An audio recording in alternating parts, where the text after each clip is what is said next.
Oh no, actually, I can record. Yeah, all right. Okay, so please make a recording. It's already on. Okay, so let us try to continue. Okay.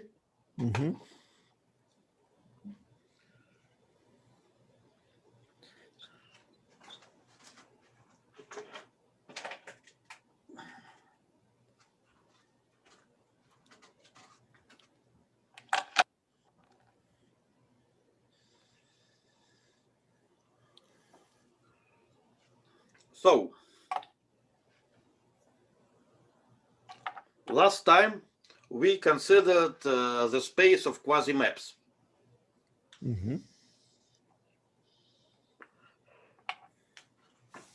And we realized that quasi-maps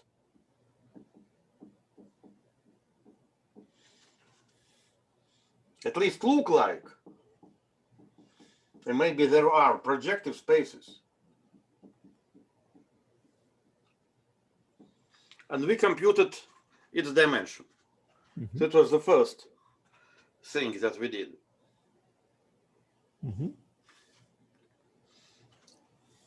They also have something that's called degree.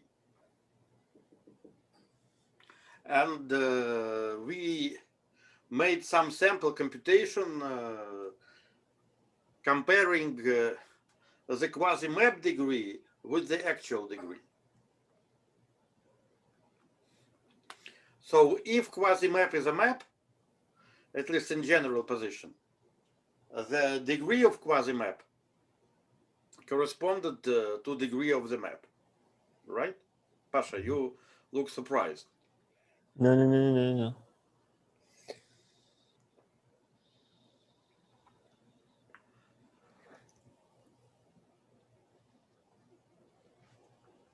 So that's what we found. Second thing, we recalled the blow up.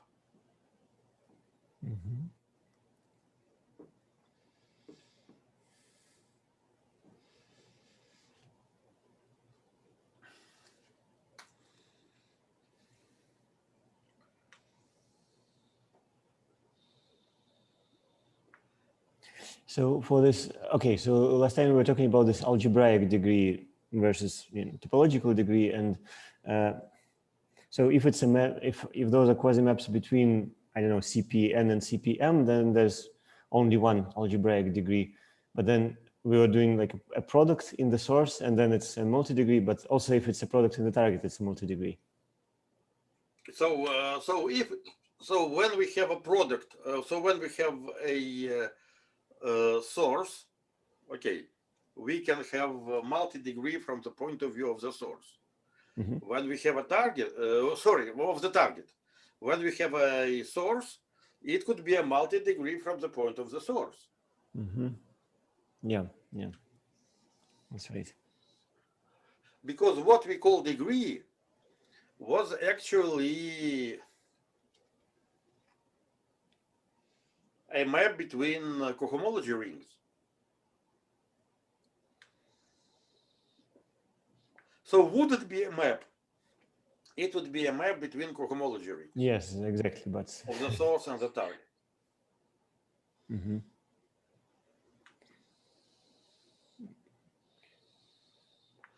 But we didn't actually interpret. Yeah, that was precisely the question about CP2 to CP1. Yes. So in the case CP2 to CP1,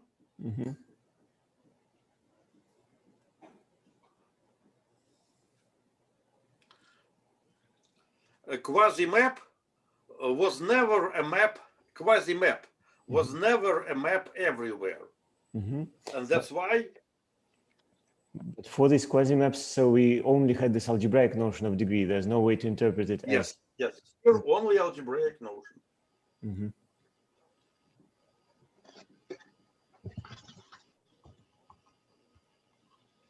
There was another case that was general simplification of this. It is CP1 to CP0. Mm-hmm. CP0 is a point. However, there are quasi-maps.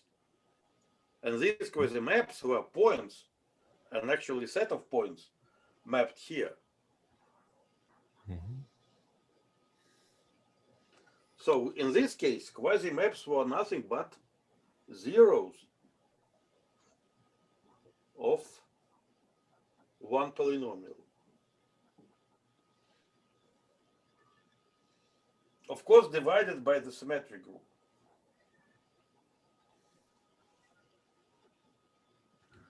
So degree was the number of these zeros. Mm-hmm. Degree, number of zeros. Degree of polynomial. Mm-hmm.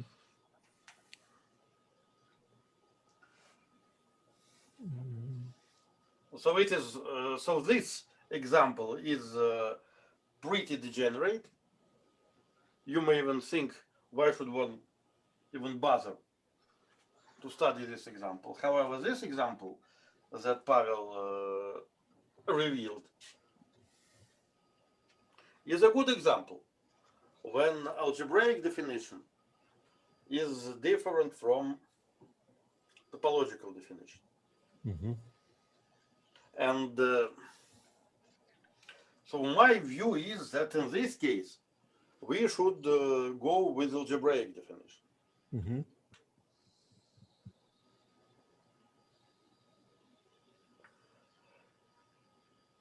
In some sense, okay, motivation for this is that just imagine that this would come from quantum field theory. In quantum field theory, the manifold, at least the target manifold, Mm-hmm. is something effective. Fundamental things are linear fields and gauge fields. Mm-hmm. So that's why definition should come in microscopic terms, okay, matter fields and gauge fields, and not in effective terms, because target is something effective.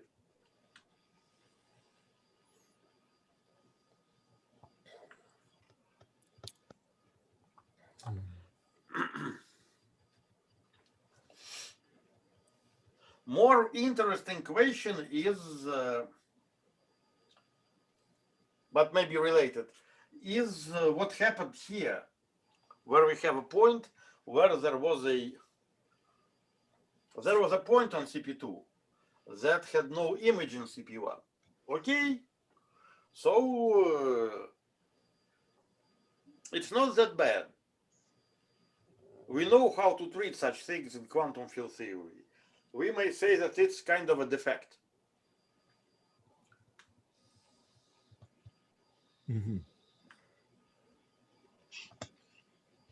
We often meet situation in quantum field theory where a point doesn't go, where a point is special.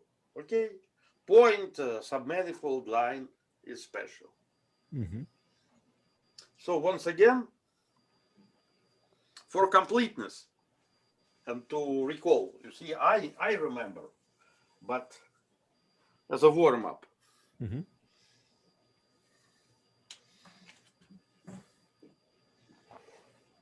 This was the following picture. So there was CP2. Mm-hmm. There was CP1. Here there was a point that was called infinity. And this point was called 0. Somehow pre-image of infinity was this. I'll call it D infinity. Pre-image of point was like this. I call it D0. Here there is a point, that somehow wanted to go simultaneously to 0 and to infinity. That's why it's not a map. At that point, general quasi-map is not a map.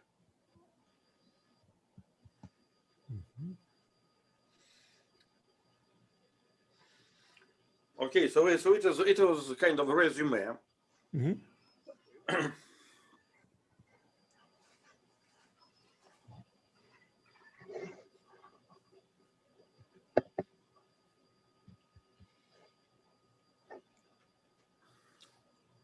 It was one thing that we discussed.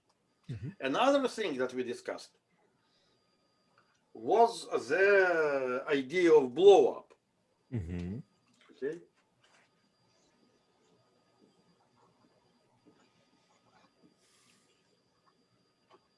By the way, blow up is something that one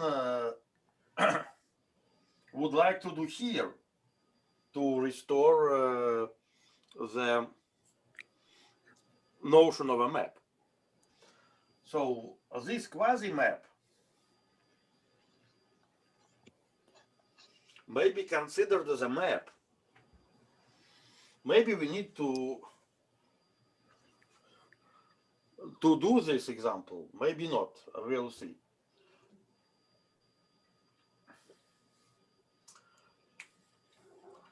So if you go, so you may ask, what is the value at that particular point? Okay, maybe it's better, okay, maybe it's better to study this example and this thing in more detail. So let us just see what is written here. We have two y's. So one y is a polynomial, c. So here we had coordinate z.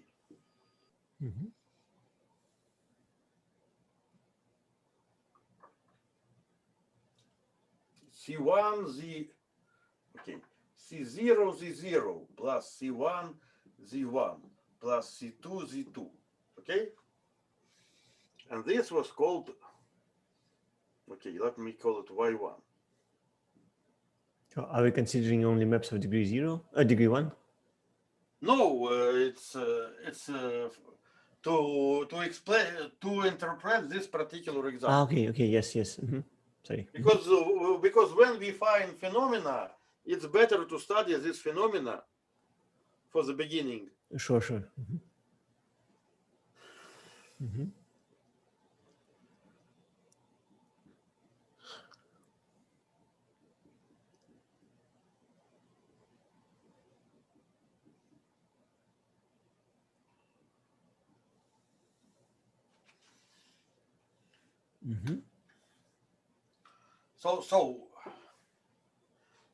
So this is the space, okay? And in this particular space, we have two actions. So all C's have weights. One with respect to the target gauge,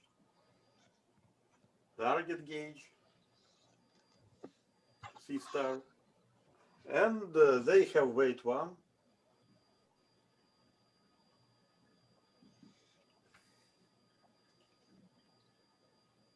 With respect to the source gauge.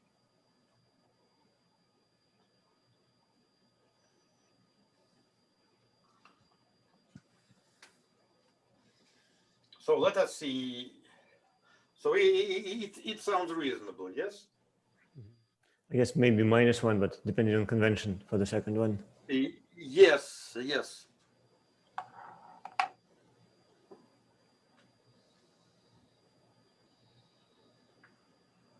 But yeah, that's not important. I think it's not important, yes. Okay, So that's why. So that's why this is definitely a you see a projective space. So this is CP5. Mm-hmm.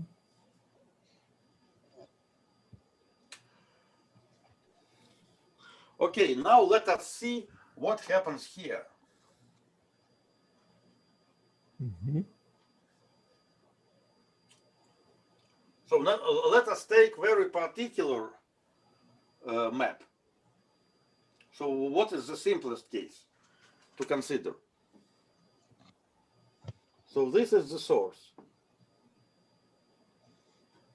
Let us consider the case where what I call D0 is like this, and what I call D1 is like this. Mm-hmm.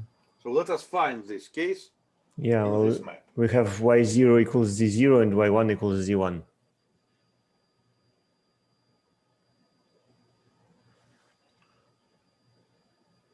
No. No? No. Why so? It's because y0 equals z0 Yeah.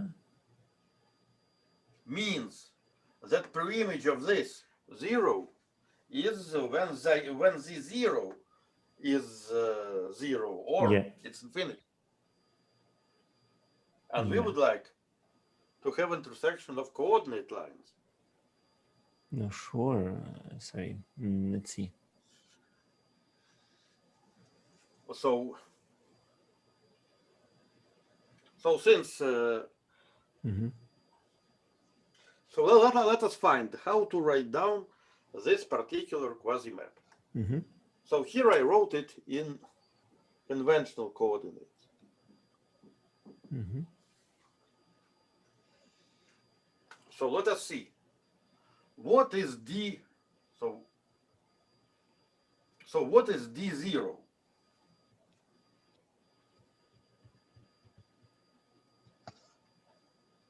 D0 is a place where y1 equals to 0.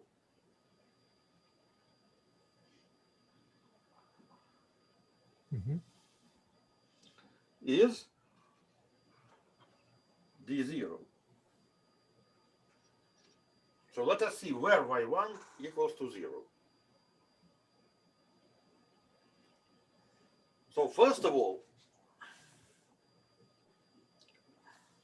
so we want D0 is vertical, okay? So it means that Z1 should equal to 0.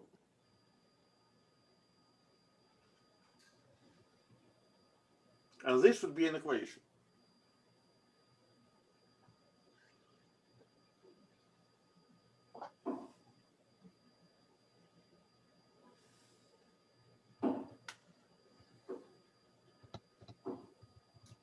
Mm-hmm.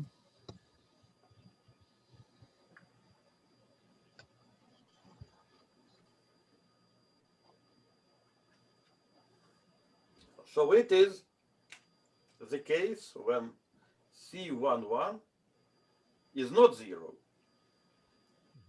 So Z1, so for Z1 to be equal to 0, C11 should be not 0, while the rest should be zeros.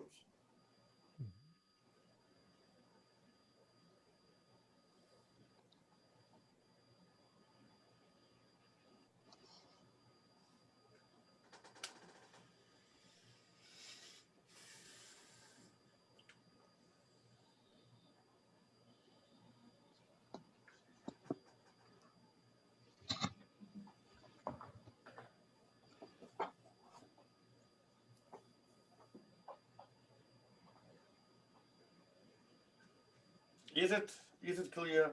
Mm-hmm.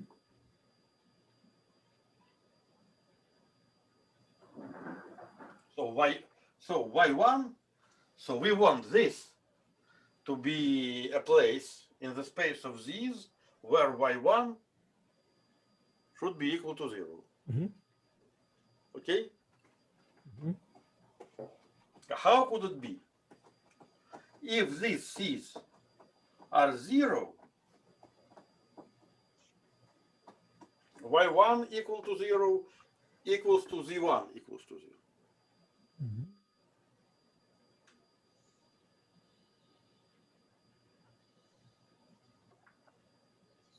I think that's clear.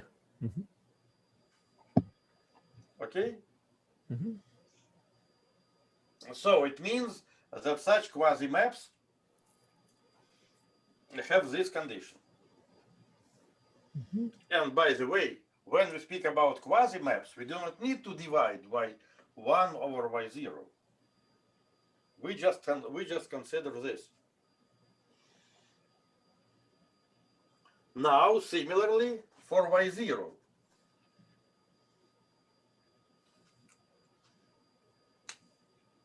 In order to have this condition, and namely this condition is z2 equal to 0, means that these two guys should be equal to 0 on the space of quasi-maps.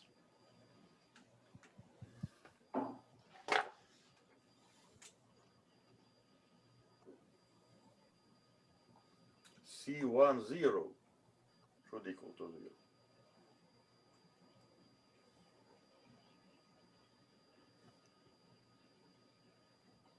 So we are talking about the quasi-map of the following type.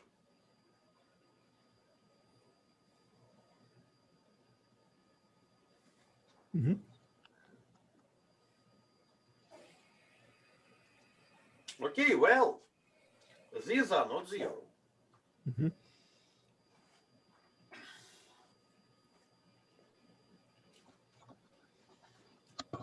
Now, let us see what could be the value of this quasi-map. When both z1 and z2 equal to 0, y1 and y2 simultaneously go to 0.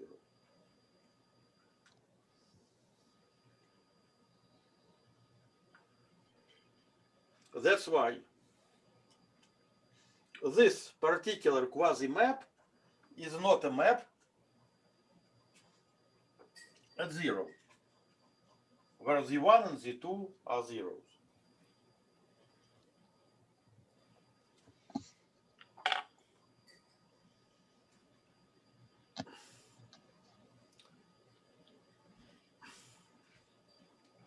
So what is the way out? When we have such quasi-map,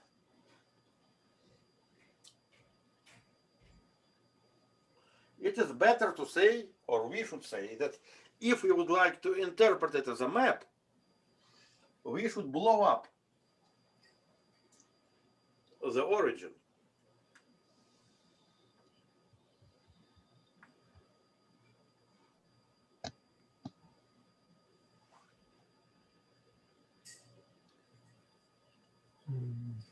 We blow up the origin where? In the source or in the target?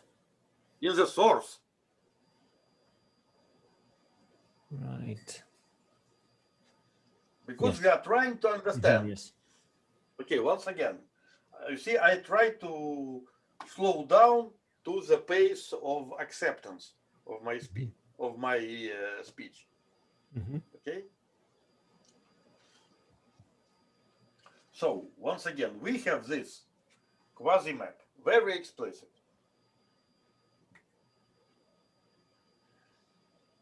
I could even rewrite it down as CZ1 and Y0 is C tilde Z2. You see, here there are many letters, many indices. It's a particular quasi-map that we are studying. It is a quasi-map because it takes point, because it's not clear where does it take the point 0, 0. You go outside the region that is allowed to take a quotient.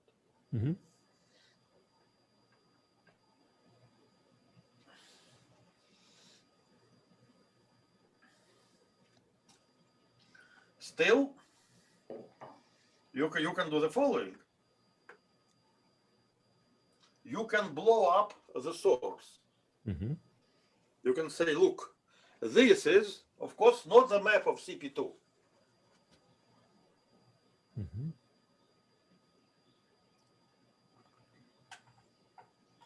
Ah.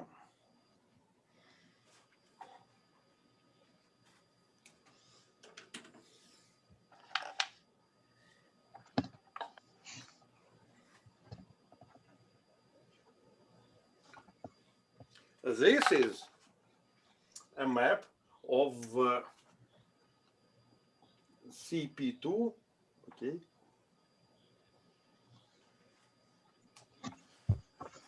This is a map of CP2 with blown up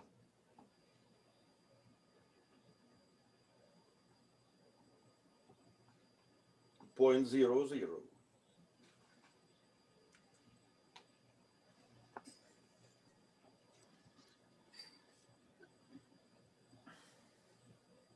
When Z1, so what happens in the blow up? I remember the pace at which I am going to this .00.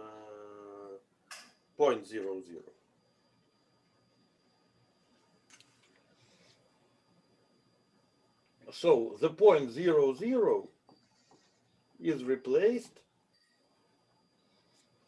by a sphere, CP1.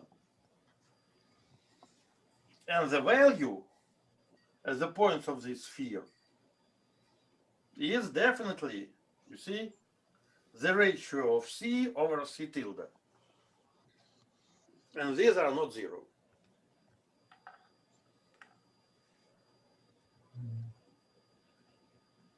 So now let us see, what do we have topological?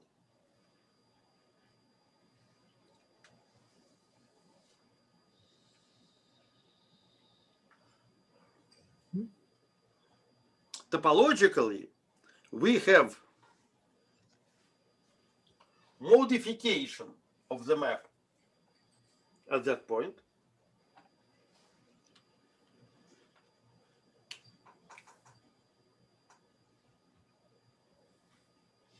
And here there is a sphere.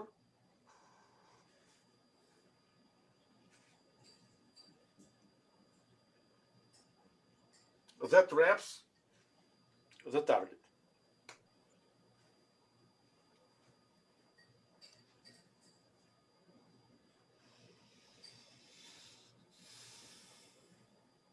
Now let us reconsider, Pasha, your argument. Mm-hmm. Okay? Mm-hmm.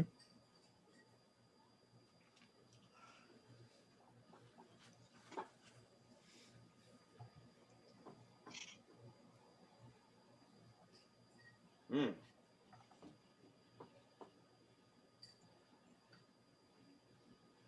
Ah, okay.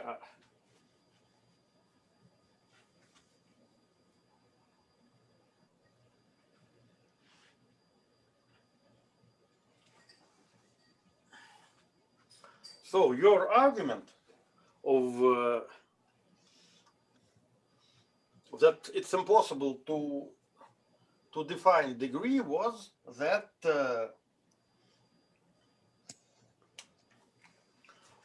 here we have zero intersection, right? Mm-hmm. So what was your argument?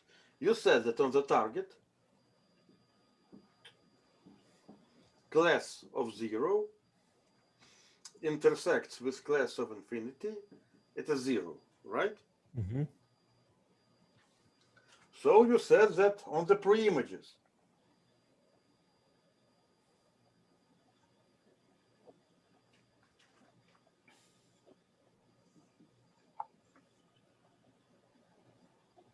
It should be zero. Mm-hmm. Now let us see. Now let us see what happens when we have a blow up. one preimage and another preimage now do not intersect.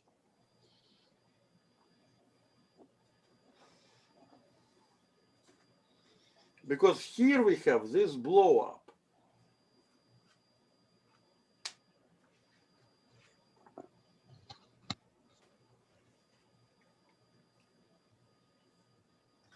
And on this sphere, these two things are in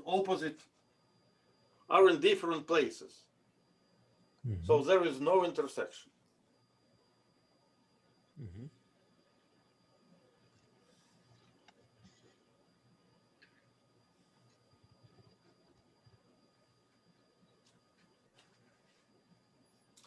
It's a one way to say this.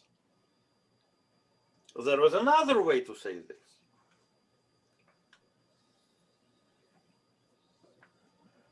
Another way to say this is that the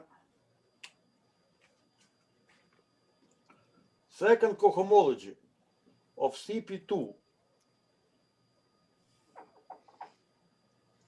blown up is second cohomology of CP2 plus Z. So this is the class of blow up.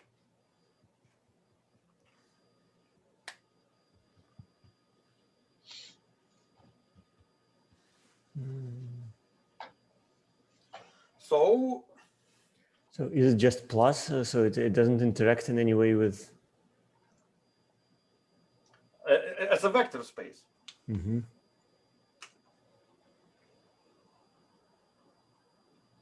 Mm-hmm.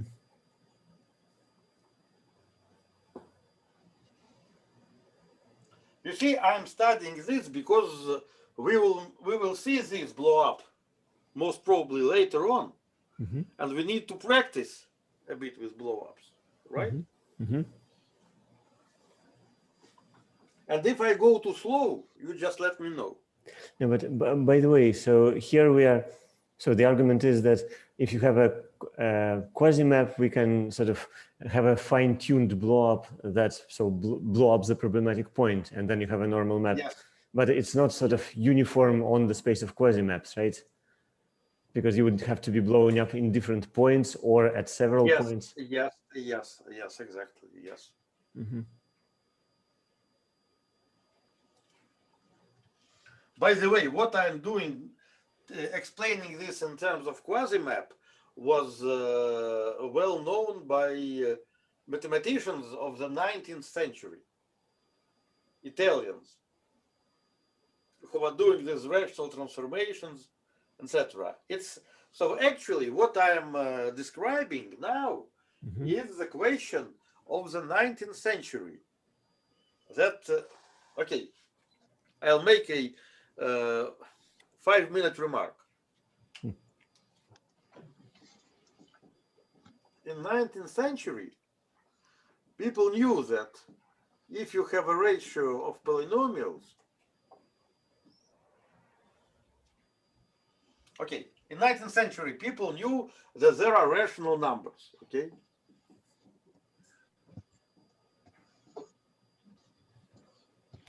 And people thought that, okay, rational numbers are numbers. It's okay. So if you have a ring of polynomials, you could do the same thing. You could formally divide polynomial over polynomial, and you will get a field. Okay?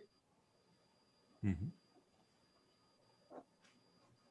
So it's a question of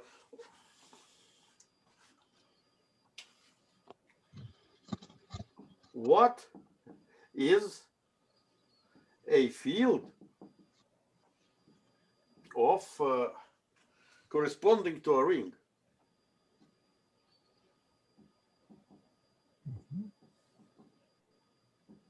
Okay? Mm-hmm. So if you had a ring of polynomials of what variable, you can consider ratio of polynomials and say, oh, I know this guy. You say these are functions on something. Why did you And say? what is this Why did you say of odd variable? Why? odd? Where is odd? No, I maybe I misheard you. Okay, sorry. Functions on, I'm sorry. Okay. Uh-huh. Functions on something. Yes.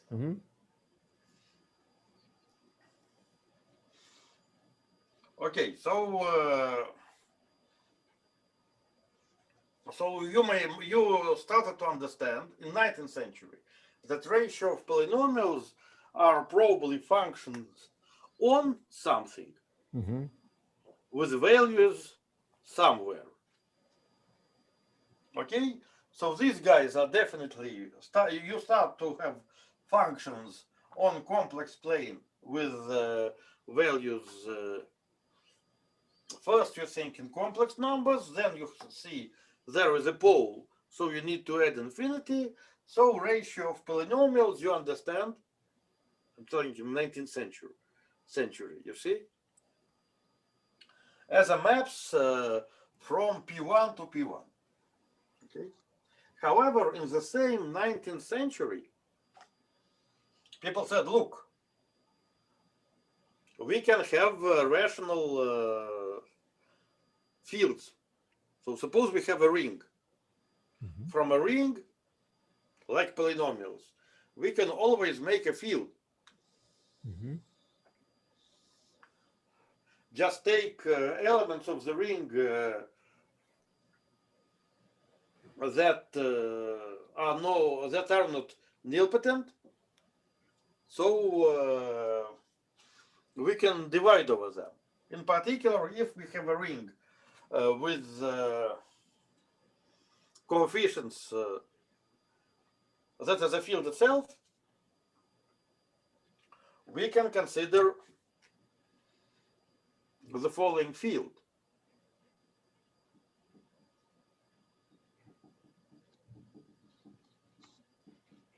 We could divide polynomials. And then the question was, immediate question was, could we say that this is a function from something to something?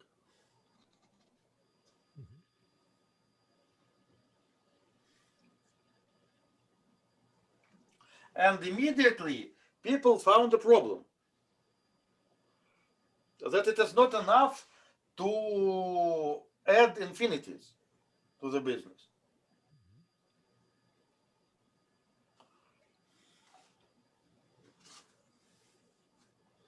So like in the example that we have, Z1 over Z2 could not be obtained just by adding infinities to the target. It is absolutely non-clear what is the value of this thing at 0. Okay?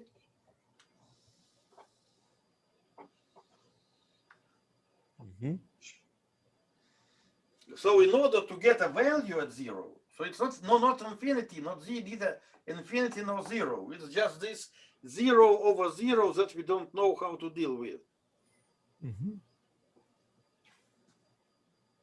So in order to make sense, what should we do? Should we blow up 0? Okay, we can blow up 0. But what should we do if we'll have something like this? We should blow up point AB. So it is strange to blow up all possible points.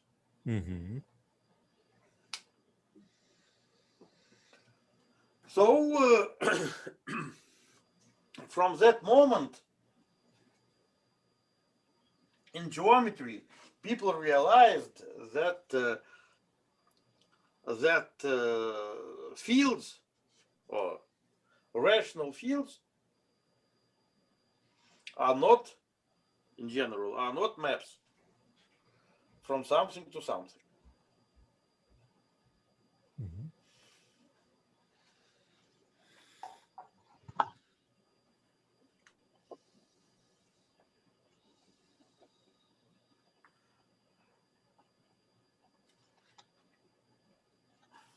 Mhm.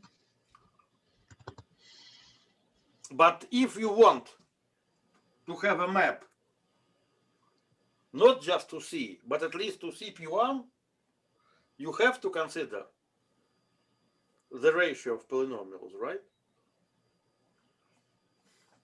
If you want to consider it algebraically. So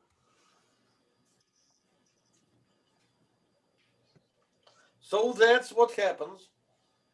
Okay.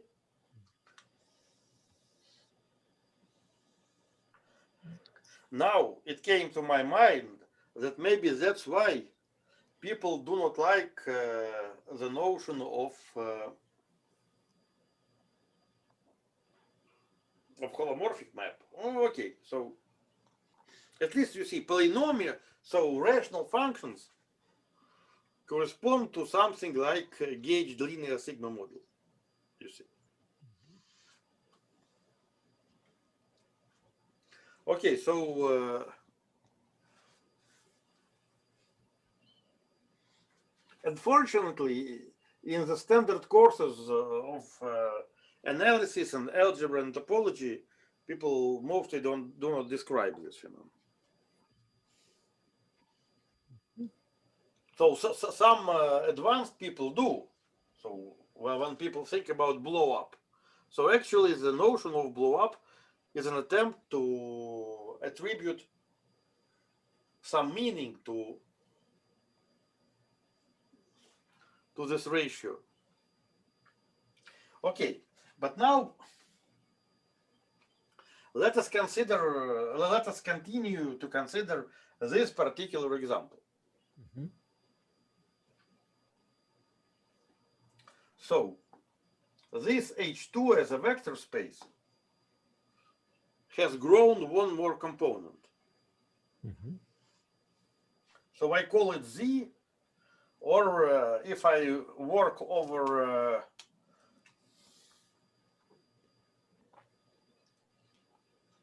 okay, maybe I'll call it C times B. You see, I would prefer to work over C. I don't know, so or field, and B would be a generator. Now,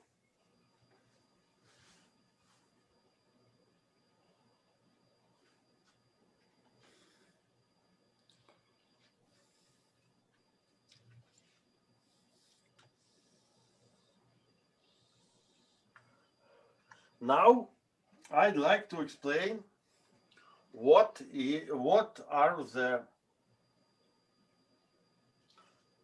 the cohomology ring Mhm. in this new space, right? Mhm. So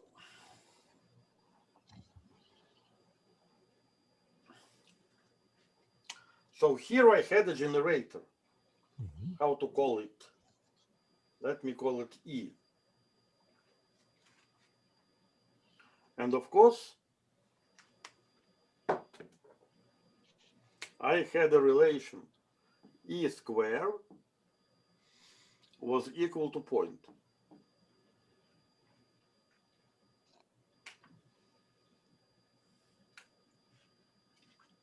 Now we grow up this sphere. We call it B. I think it's clear that B intersects with E is 0.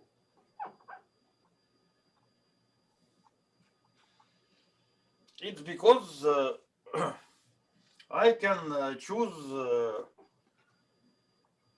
the representative of E that is far away from the point that I could blow up. Mhm. Okay?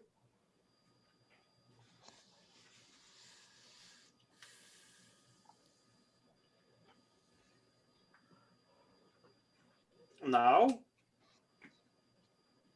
it's interesting to see or to ask oneself, what is the intersection between E and E?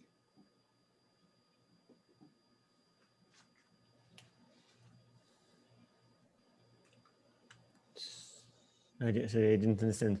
You just showed that E squared is a point. Oh, Poincaré of a point. Sorry, between B and B. Mm-hmm.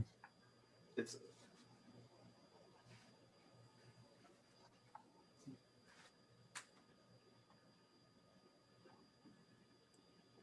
oh.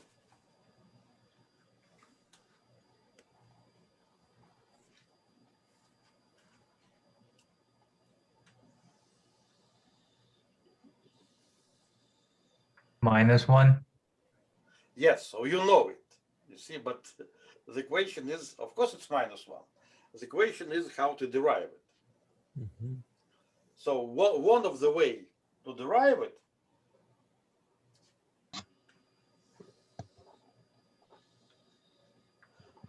would be to consider Pavel's example. Mm-hmm.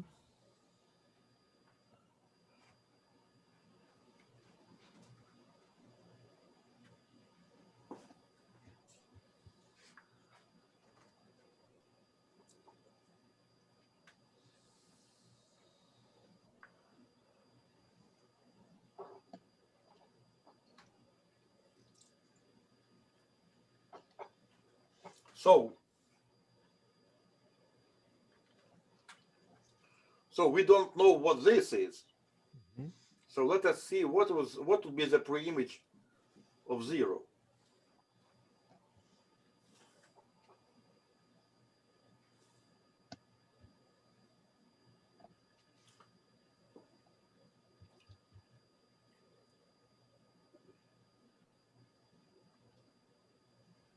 Let me put some lambda times b.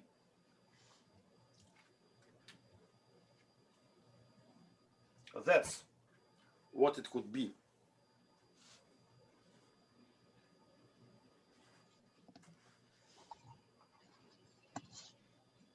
And the same would be preimage of infinity.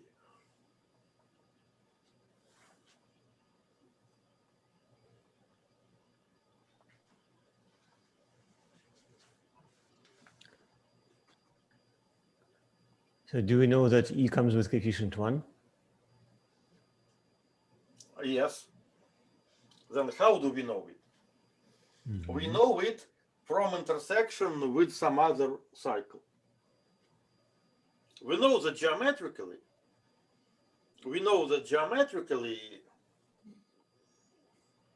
we take just the pullback, preimage of the point. Yes, yes.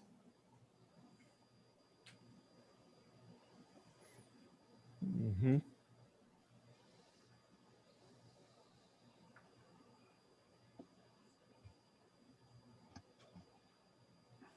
So Okay. So now let us, and we know that these Okay. things do not intersect on target, so they do not intersect. Intersect. The preimages should not do not intersect. Mm-hmm.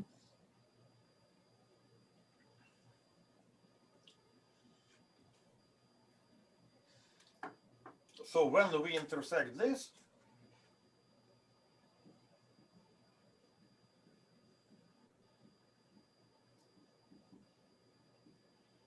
we get a point +0 +0 plus lambda square b square. Mm-hmm.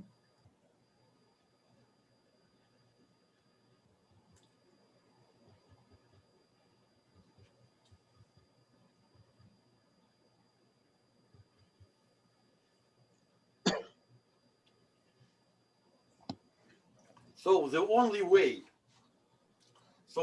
way to get 0 here, so you may check, it is to get BB equal to the minus point. So this minus is important.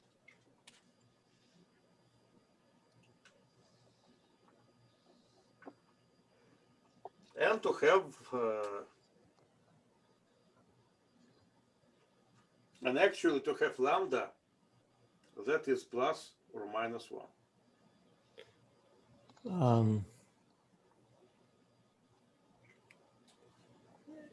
I mean, it's not clear how it follows. I mean, lambda could be anything, but Yes, of course, of course. You see, so I'm just telling you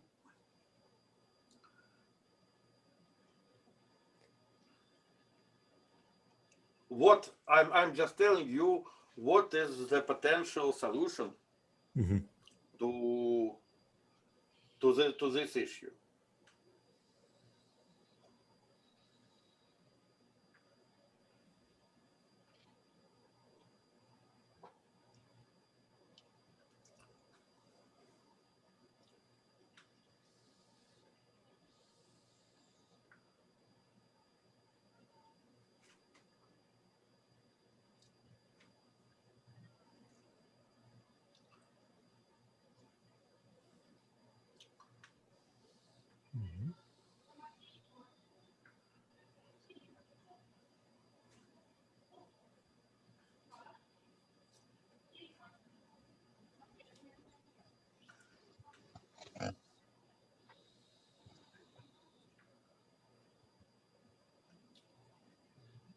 So right now, I do not want to go too much into blow up because I want to discuss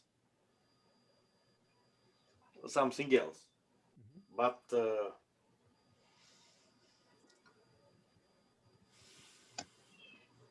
this is one of the way to see what's going on in the blow up. So I advise to think about it. I think it's clear that lambda is plus or minus 1. If we believe that everything works over integers, then those are the only options. Yes.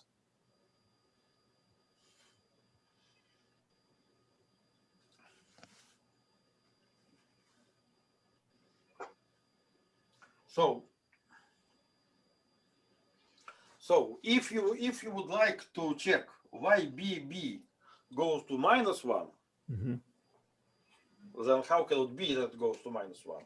You should ask the following question.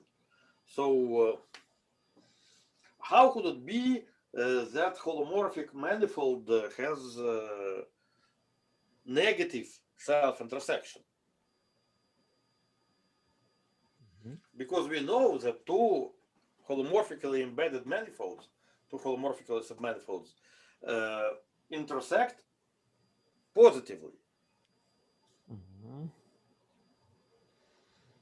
Because of the orientation. So if you have real submanifolds and they intersect, you need to compare orientations.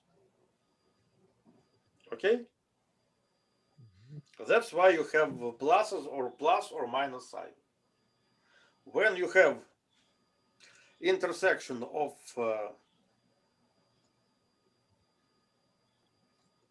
holomorphically embedded holomorphic manifolds, you do not have this freedom to have pluses or minuses. Because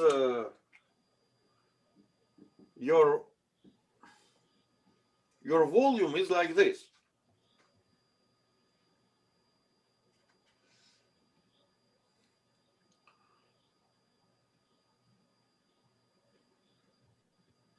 And Jacobians are always plus 1. Is that clear, by the way? Here Jacobians are always plus 1. So how could it be that here we have minus? Pasha, do you know how it happens that we have minus? No.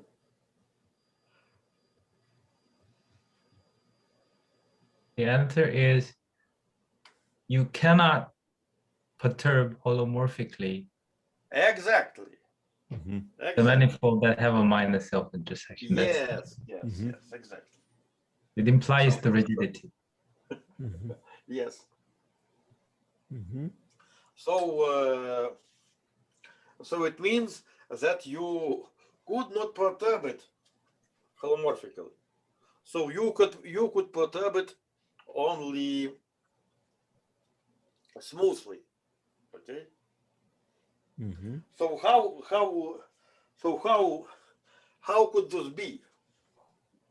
Okay, so I'll say something about blow up. Mhm. That suppose you have a manifold. Suppose you want to perturb it holomorphically. So you have a normal bundle. Mhm.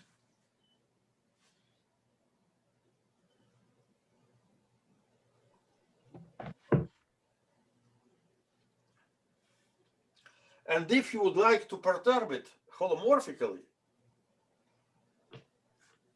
you have a S section of normal bundle. And when you have section of normal bundle, and you perturb it holomorphically, so perturb holomorphically is to choose a section of the normal bundle. And of course,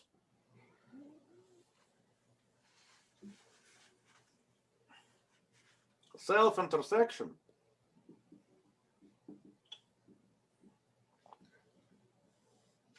would be what?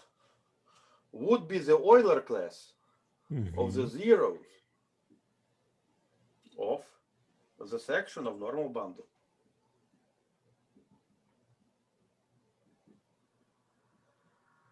Mhm. Okay? But what would it be if you could not perturb it? It means that you do not have. But maybe there is no non-zero sections.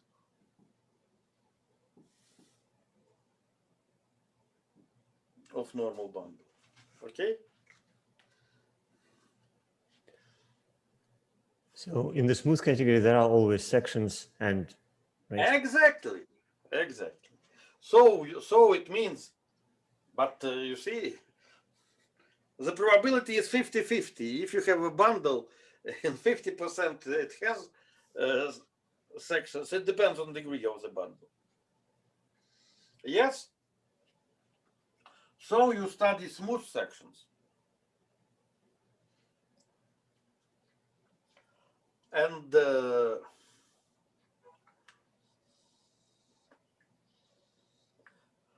And you still can define the Euler number and self-intersection. Mhm. Okay, so I have a feeling that it's good to make a 5 minutes break. Mhm.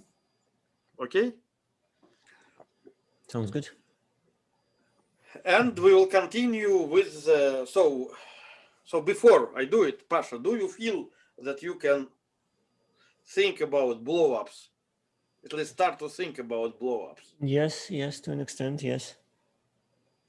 Okay, Mhm. so this was a bit like seminar session. Okay, Mhm. so let us take a coffee break, and then for Mhm. 5 minutes we will continue with equivariant stuff. Mhm. Mhm. All right. Okay. Mhm.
Не стирается.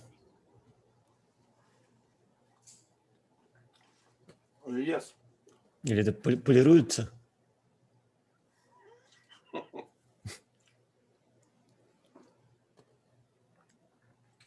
Okay. So I used a wrong marker. Oh.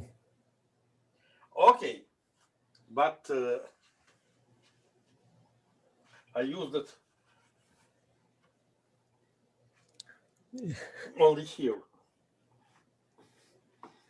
So I'll improve.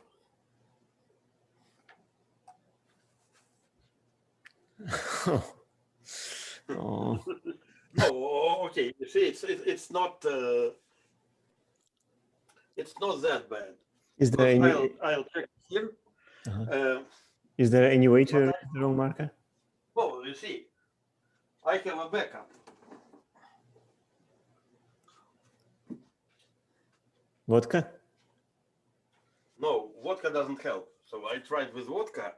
It's Oh. not going with vodka. But I have another board. And that's what I'll do in a second.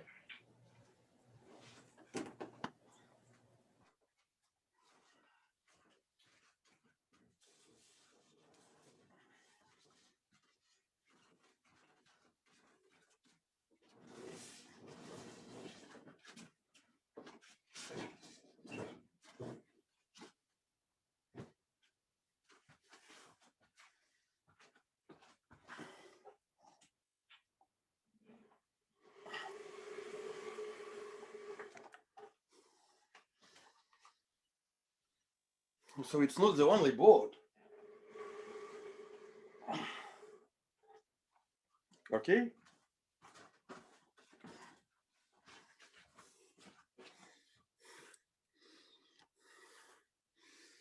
Mm-hmm. 1 second. No, it should go this way.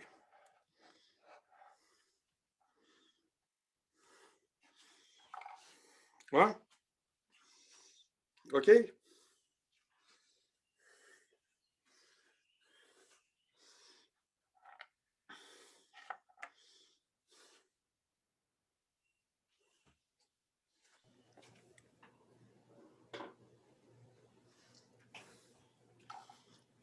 Okay.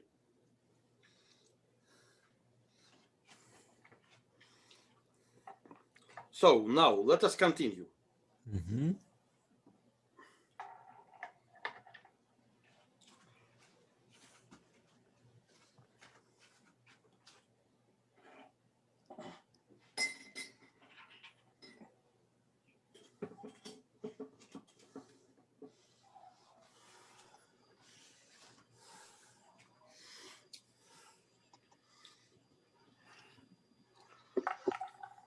So before we will continue,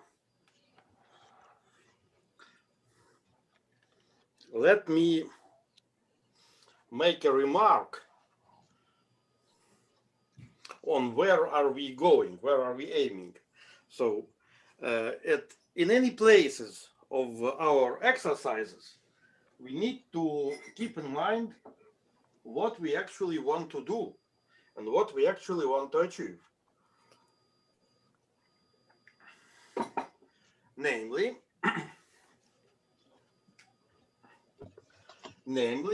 we would like to study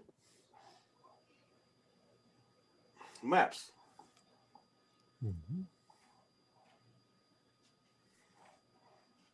From, say, something toric to toric. Mm-hmm.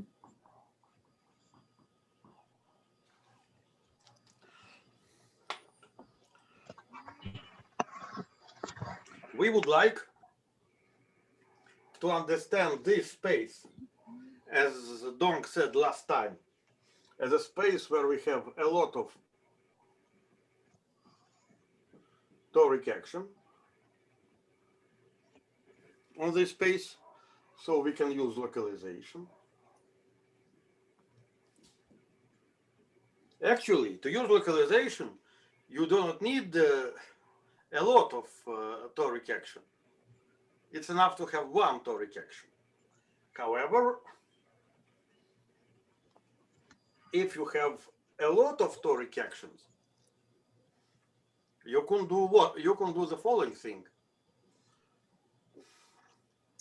You could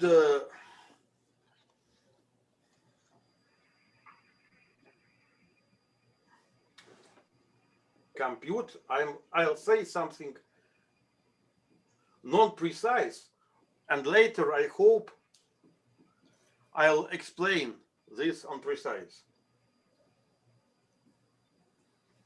Relative equivariant volumes. What does it mean, relative? Relative means that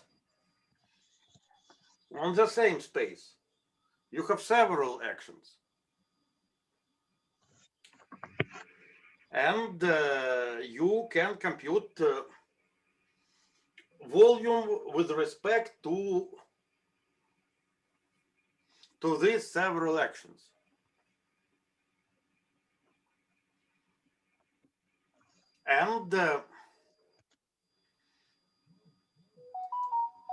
And in some sense, in some unprecise sense,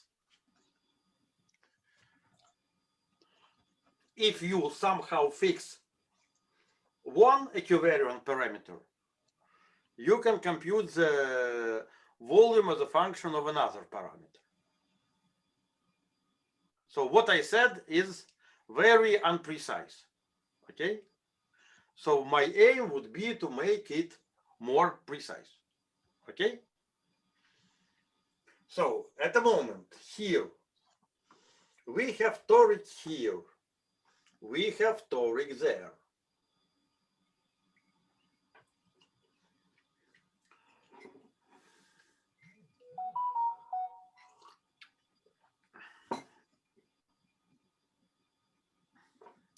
What we are aiming at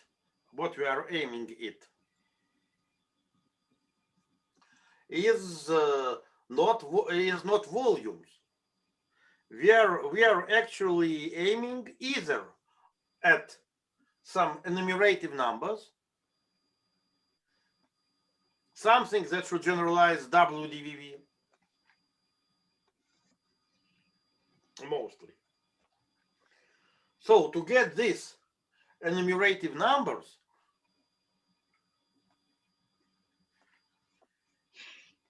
we need to look for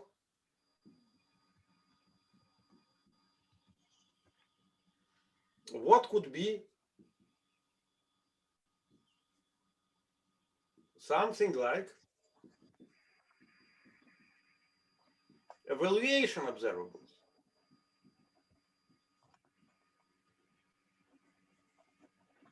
Okay?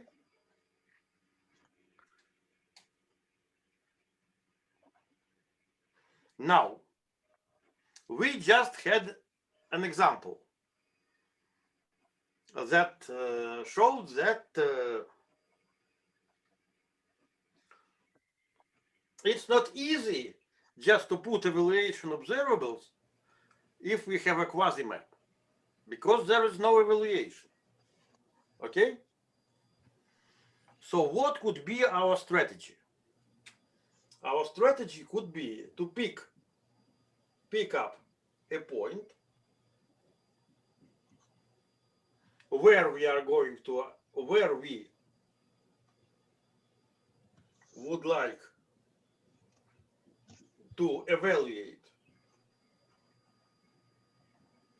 a very particular point. So you will not care about what happens in other points.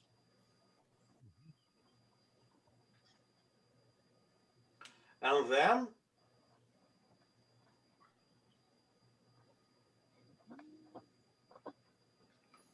maybe blow up the space of quasi-maps.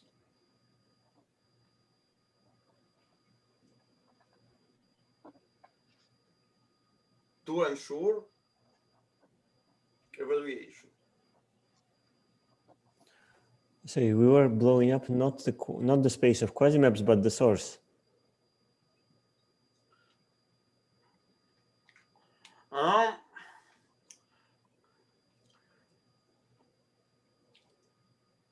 I think so. Previously, we were blowing up the source. So I don't know. I cannot be sure 100%. What kind of modification we should do? In examples, you see, I told you that I don't know 100% theory. Okay, that's why I want to invite you to build the theory together. You see.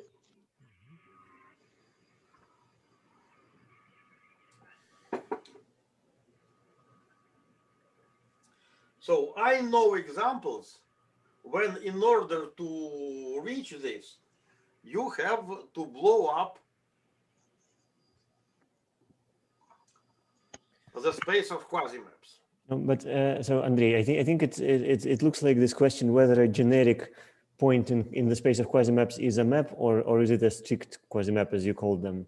So if a generic thing is a map, then maybe you can blow up the problematic one, which is a strict quasi-map or around this strict quasi-map. But in examples Yes. like CP2 to CP1, a generic thing is a strict quasi-map. So let us consider, okay. So let us consider examples. So first of all,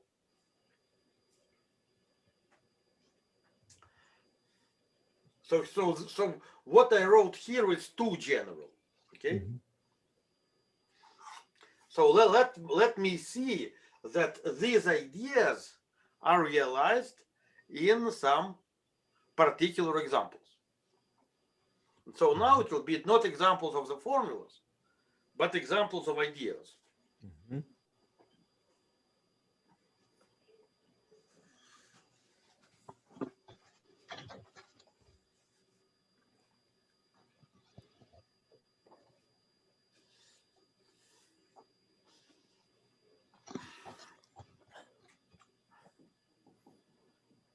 Example number 1.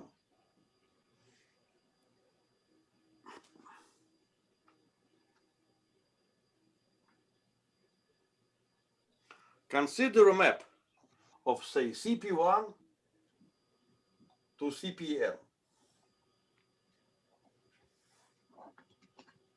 Okay, maybe just to CP1 for simplicity.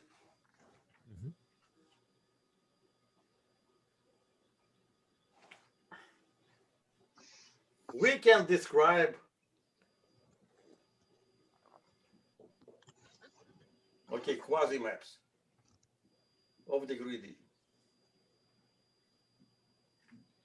We have explicit form, it's projective space. Now, just imagine that we have very particular point P sitting here.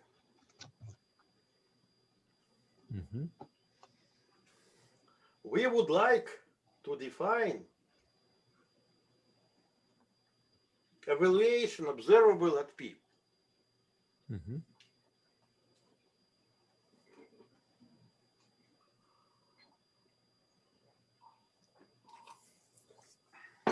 It's because passing through the cycle on the target, it's about computation of evaluation observables. So we need the quasi-maps to be a map at P. So here is this point P. So quasi-maps are points. Some are labeled by preimages of 0. Some are labeled, so some are preimages of 0. Some are preimages of at infinity.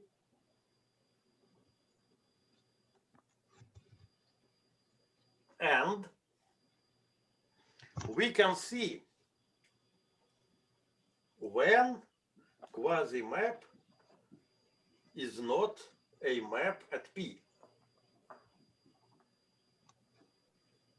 Pasha, when does it happen?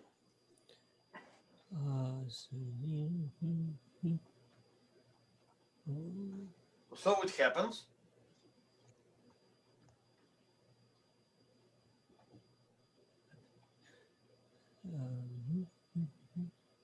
so I'm checking if I'm not going too fast. Sorry, I was distracted for a second. What 0 and infinity is the preimages of no. Yes.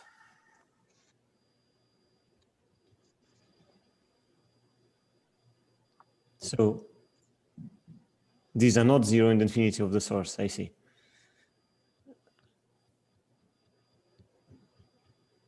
So source has a point P.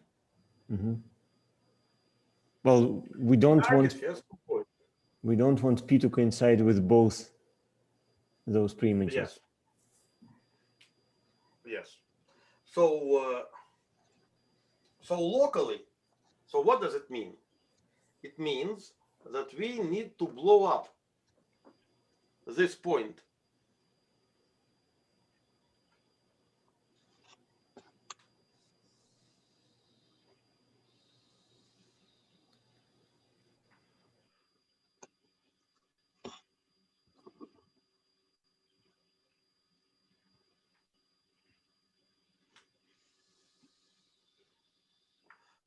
Okay, so we need to blow up this point. So locally, you see, it is CP1. So these positions are CP1 times CP1, and we blow up.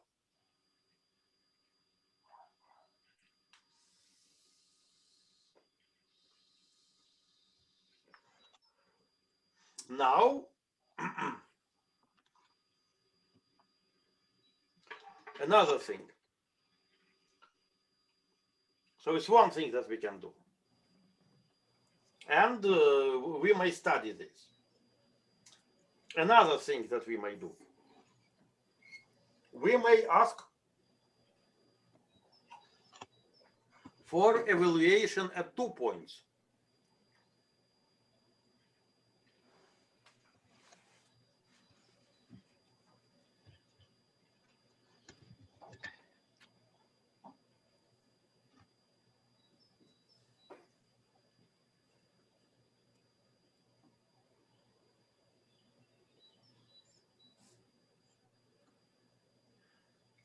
So you may ask, why 2 points?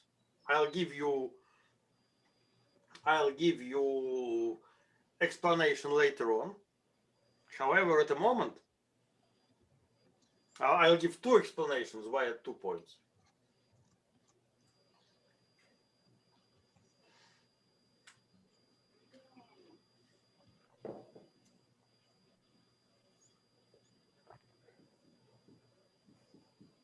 However, here situation would be the same. There will be preimages, and these preimages should not come together at point P and Q.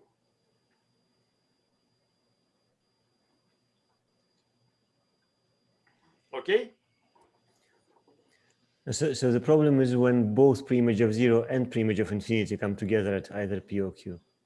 If only one of them hits, it's fine. Yes.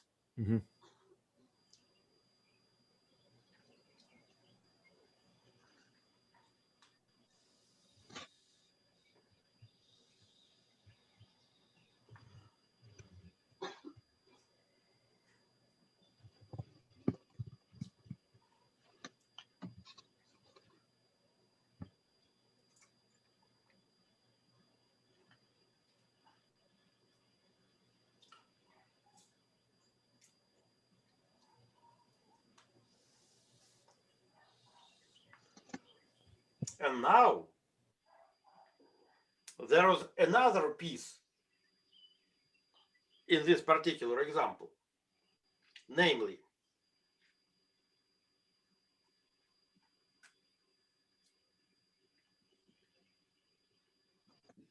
there is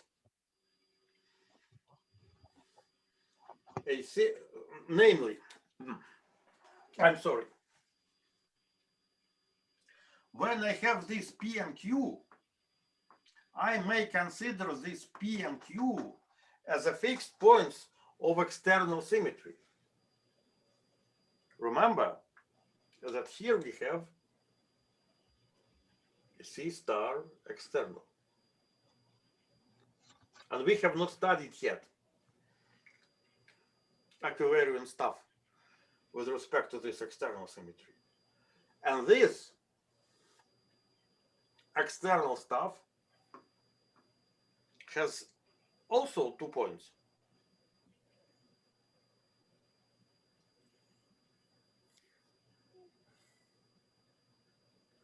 Well, this is a peculiar point of view, right, in the sense that it doesn't generalize to more than 2 points.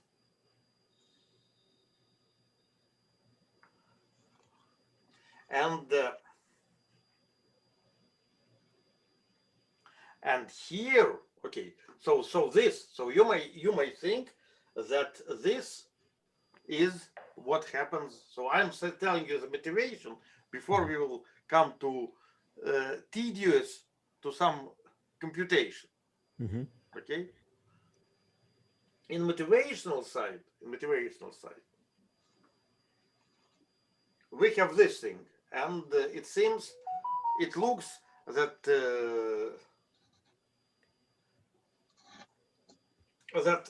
that's it.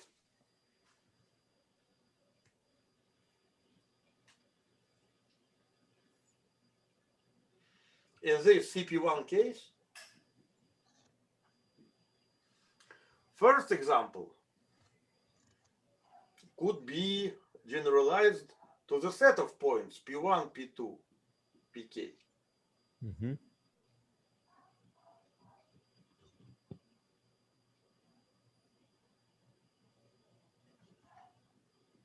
It is general. Here we have generalization.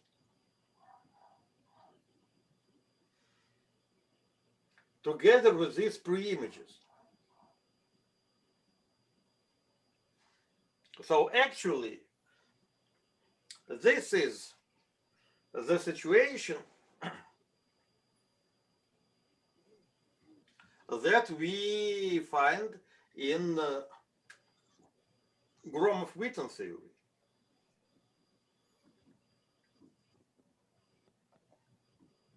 Where we have points of evaluation and have quasi-maps. Mm-hmm.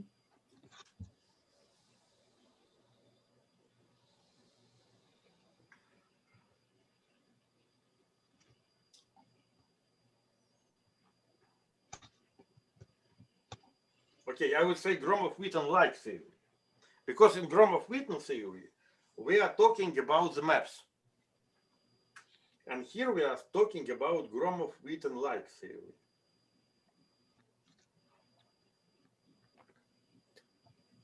So that part is not visible.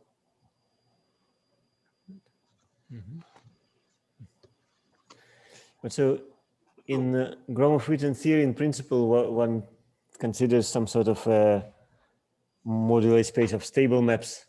So there's some complexification going on. Yes, and here it's kind of the change of the rules of the game. Mm-hmm.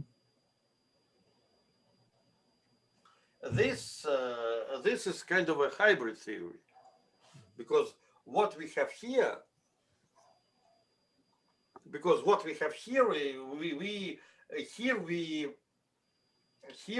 demand to have here we demand that these are maps, Mm-hmm. so that we have evaluations only at points P1, P2, Pk. Mm-hmm. So we can compute evaluation observables, so they have sense. Mm-hmm. However, the total space is a space of quasi-maps and not of maps. Mm-hmm. Some comment is needed. the question could be, is it reasonable to study such an object? And the answer is yes, because if we compute smooth representatives at points P1, P2, Pk, and if maps are quasi-maps only in codimension, it is still a definition.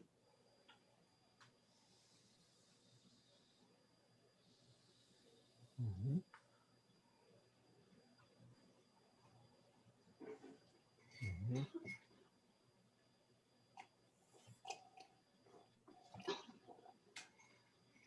Now, so it's one way, one place to go. Another place to go is the issue of factorization.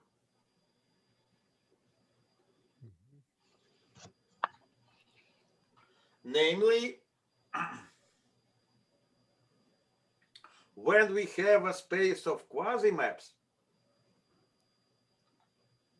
and here, when I say PQ, I say space of quasi-maps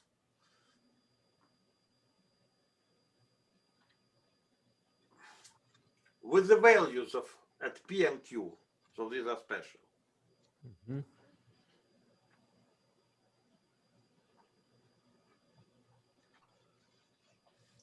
I may try to go to the boundaries of this space.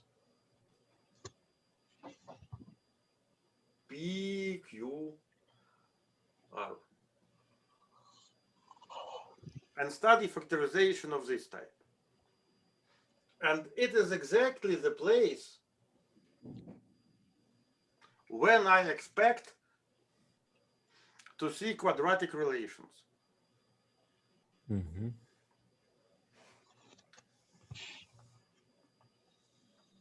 Mhm.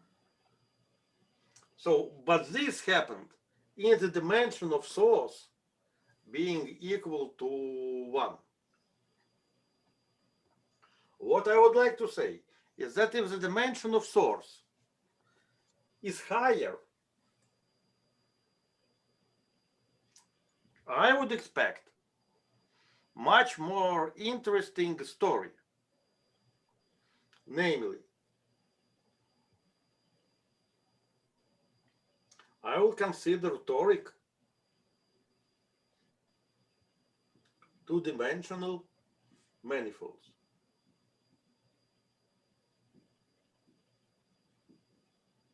Not necessarily compact.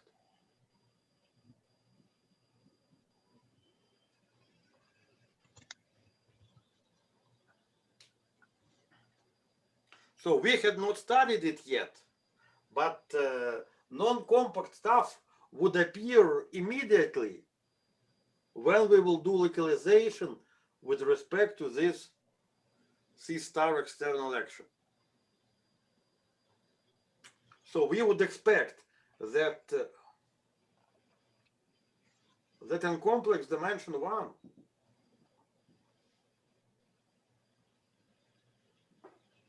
we have CP1 and also a plane.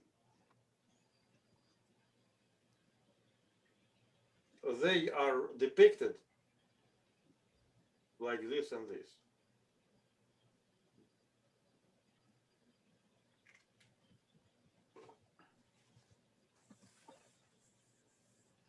And in factorization, they factorize as follows.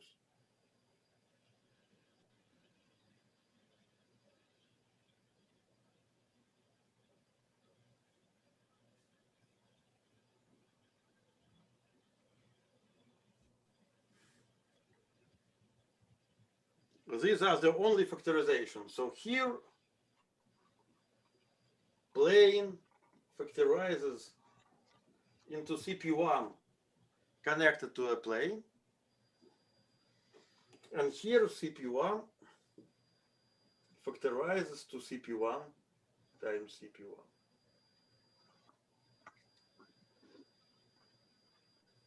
Mm.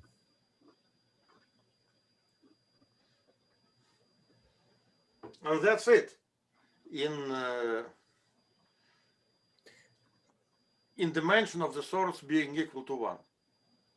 Sorry, that was a bit fast for me. So how does factorization work on the level of toric manifolds? How does this factorization work at the level of toric manifolds? Yeah, because you're drawing toric pictures. So, I mean, image of the moment Yes. map.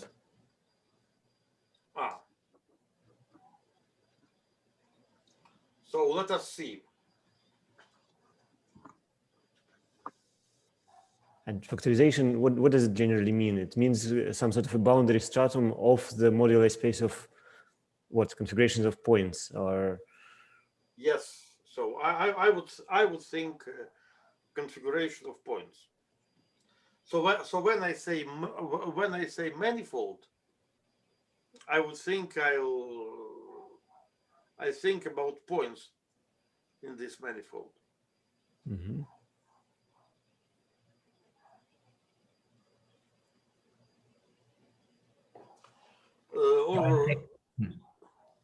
Yes. So to answer the Pavel's question, in my knowledge, CP1 is a toric manifold because it has a C star action, right? Mhm. Mhm. Yes. Boundary strata contains a tree of CP1. And the C star action that the original CP1 has remains only on a single component on that tree. So that is how we understand the moduli space of maps, the boundary of the moduli space. That is how I understand. So the point is, on the boundary, there can be many CP1, but the torus action remains only on a single CP1 among them. So the problem is the boundaries. In this setup, the boundary is usually another toric manifold because this direction doesn't cover everything. But actually, which moduli space are we talking about now? So is it maps out of CP1 or maps of, or collections of points in CP1? Or is it probably the same thing? Sorry, that's probably the same thing. I think that's probably the same thing. No, Yes. so it depends. It depends on the compactification. So yes, but what I'm saying is the compactification that I said is, allow us to compute something. Mhm. If not, I don't know how to deal with it. I would say that. Mhm. So Mhm. it's good that you made this remark because I'm trying to put it from. So let me try to explain something from the point of view of real dimension 1. Mhm.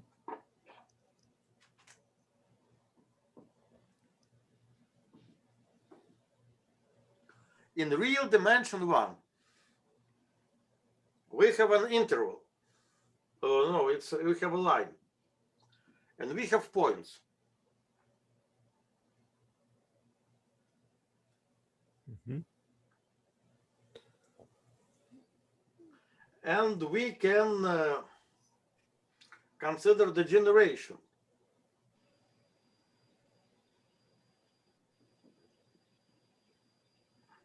When we group endpoints into 2 groups, N1 and N2, actually this is Rn over R. And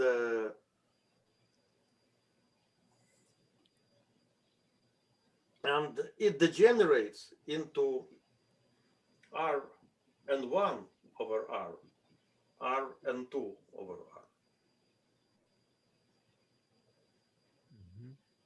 When the distance between 2 points go to infinity.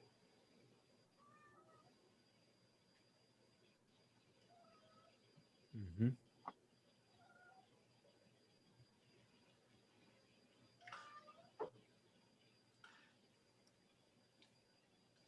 So the action of external R that moves each particular point continues to this factorization.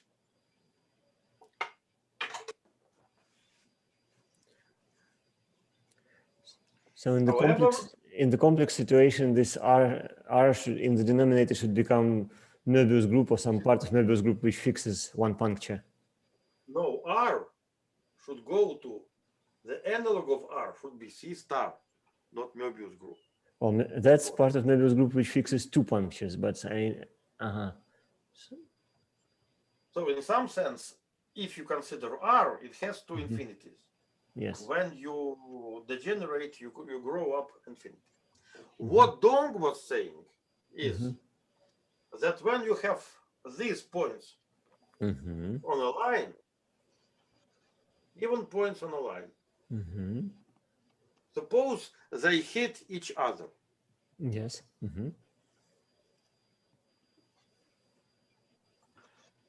Sometimes it is reasonable to say that when 2 points hit each other, you grow up a tree. Right. And it is important, you see, I explained it 2 times, but maybe now it's a good time to explain it again from 2 different points of view.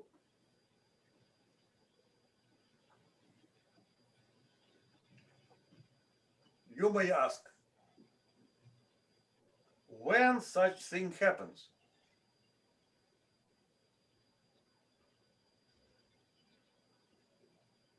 How could it be that 2 colliding points grow up a tree? Well, to get a tree, you need more than 2 points and colliding with different velocities. No. Just 2 points. Just you see, it could be in one-dimensional situation. So you see, what I'm asking is kind of a rhetoric question. A rhetoric question means that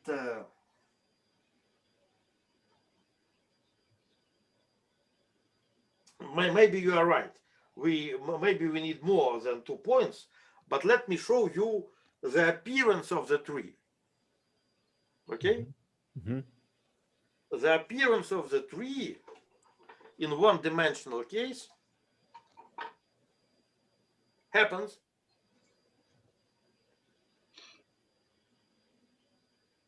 I think for this picture that you have drawn, you need 4 points colliding, like 2 are colliding very fast, another pair is colliding very fast, and then those 2. You see, not very fast. I would say not very fast. I would say colliding one after another. Let me explain you this thing. How 2 points colliding could grow at least how colliding points. Sorry, how points colliding on a line. It means that the problem is internally one-dimensional.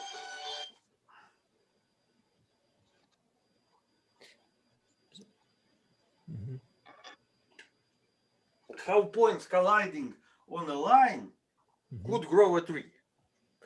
So it's a picture for a corner stratum of the configuration space of points.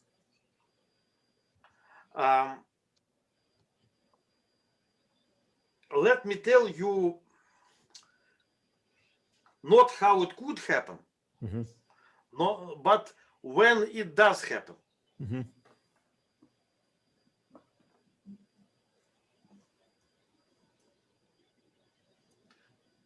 So the difference between one approach and another approach is that when we have a set of points, we may try to compactify them one way or another way, okay? And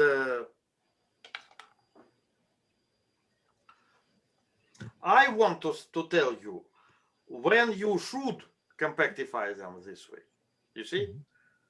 So the difference is between when you may compactify and when you should compactify, okay?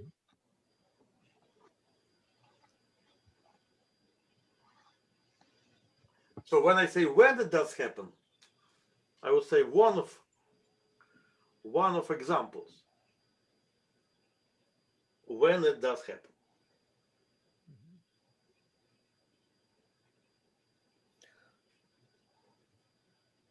You see, by the way, all examples that I know are particular cases of this example, but I cannot say that it's the only logical reasoning to it. It comes as follows.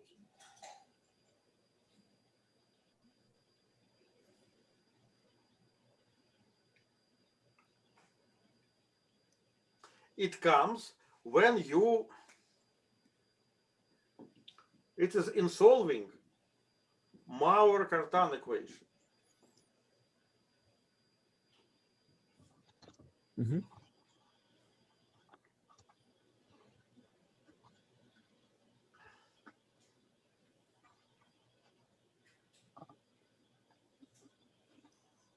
So you are solving equation that q plus x square equals to 0. You are solving it for x. So this equation is qx plus x squared equals to 0. And you are solving it perturbatively in epsilon. Mm-hmm. So first solution is easy. Q of x. And of course you are solving it moduli what we say gauge symmetry. Mm-hmm. And you may say that you solve it in operators.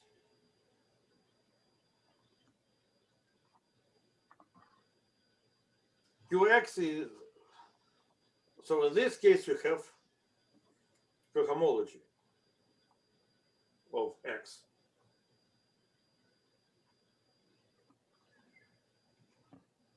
Cohomology of entropy. Now,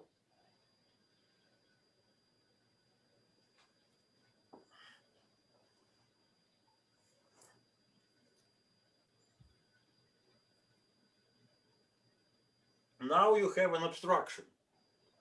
Mm-hmm. So x is so when you solve this equation, you say that x is a series epsilon x1 plus epsilon 2 x2 plus etc. Epsilon squared.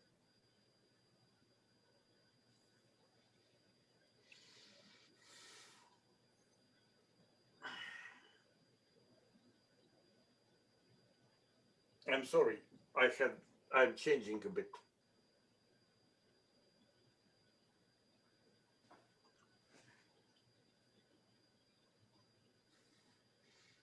What I mean is perturbative solution Mm-hmm. to this equation. So, to the epsilon squared term,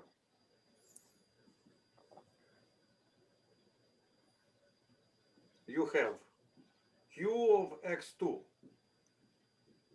is x1,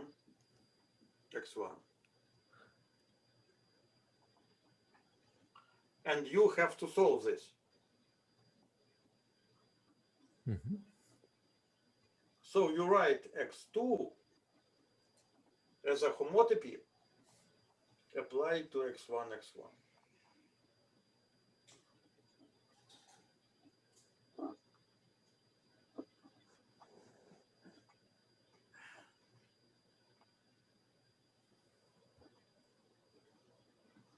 And somehow you can draw it.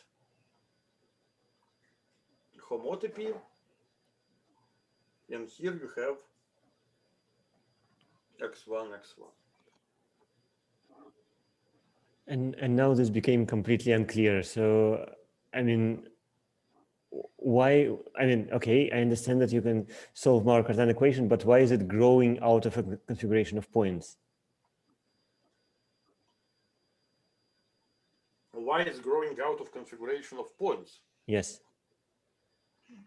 Those seem to be a priori completely different setups.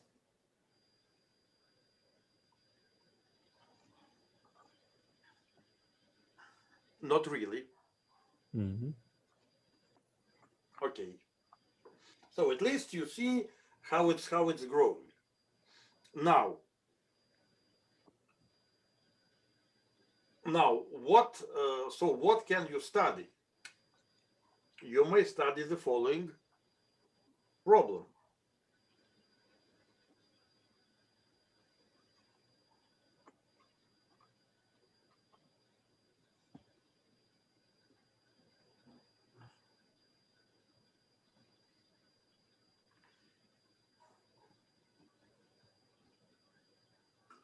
You can study homotopy.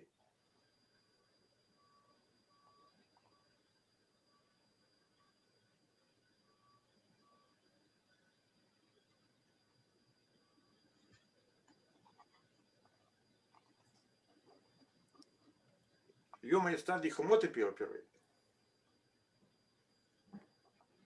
Mm-hmm.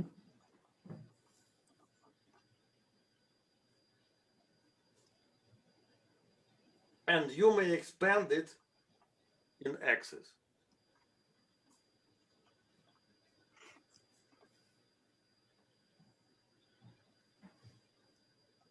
So if you study this,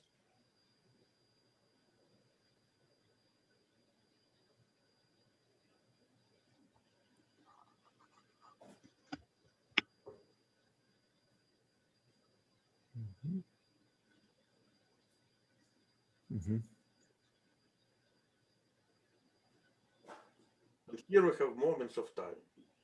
Mm-hmm.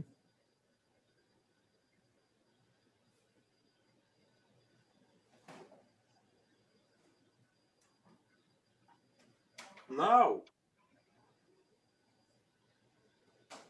you need to you need to pick up to understand what is this x epsilon.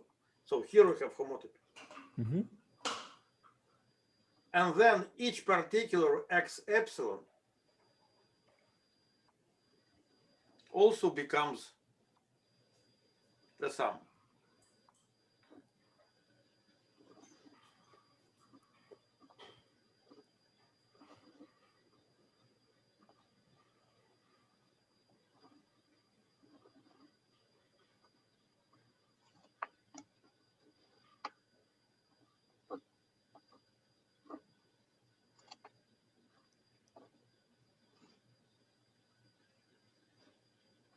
Mm-hmm.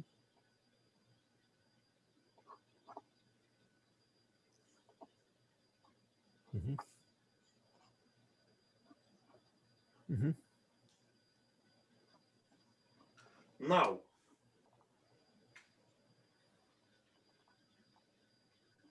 and here we have these x1s.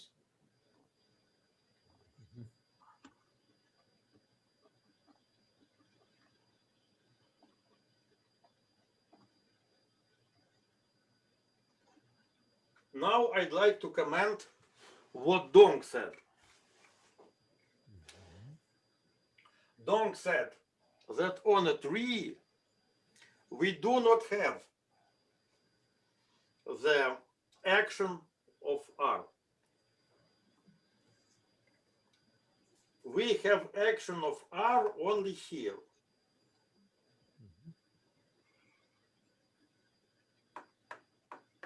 And the action of this particular R on the branches is absent.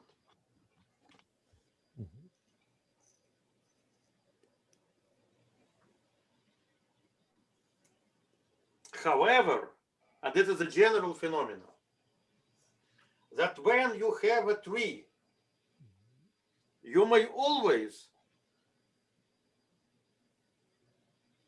have a partial action of R here.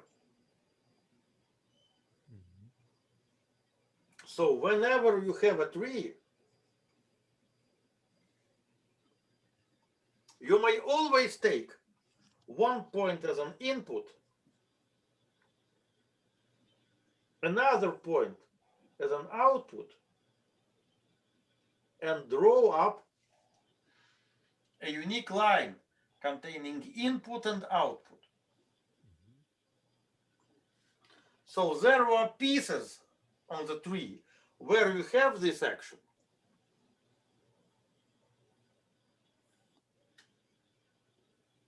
And there would also be pieces on the tree where you would not have this action.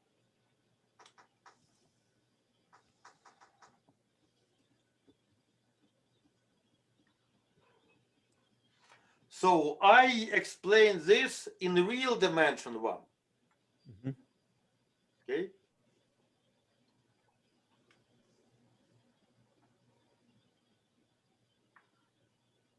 It is also possible to go to the complex dimension 1. The same stuff.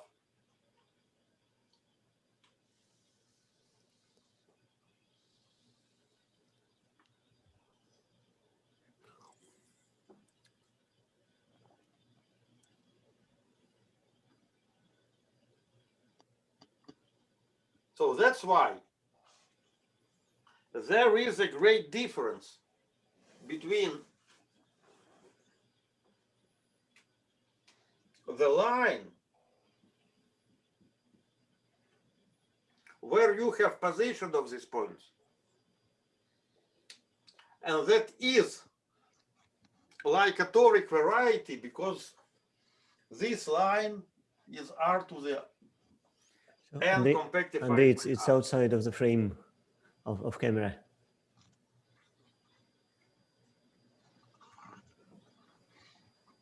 So points on the line of this moduli is one-dimensional analog of toric, because it is R to the n compactified.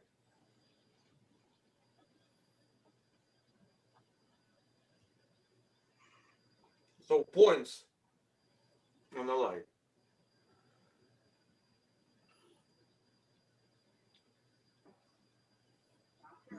While this graph, moduli of this graph, is not toric. So it is not R to the n compactified.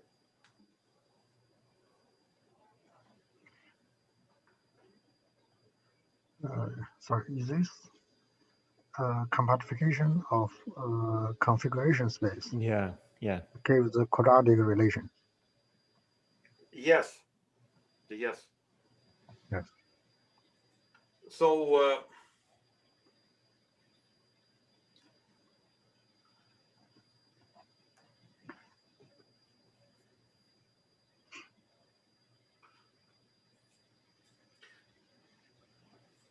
you see, this is a one-dimensional motivation. And in order to get new quadratic relations, namely quadratic relations in, say, complex dimension 2, and we will be mostly satisfied with this.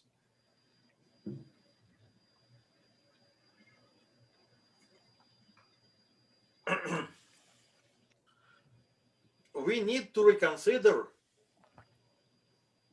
these factorizations of toric something. So configurations of points on CP1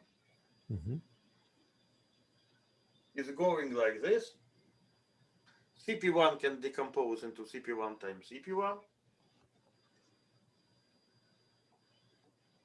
Another thing, configuration of points on C. It is something that people rarely studied before in Gromov-Witten type theory.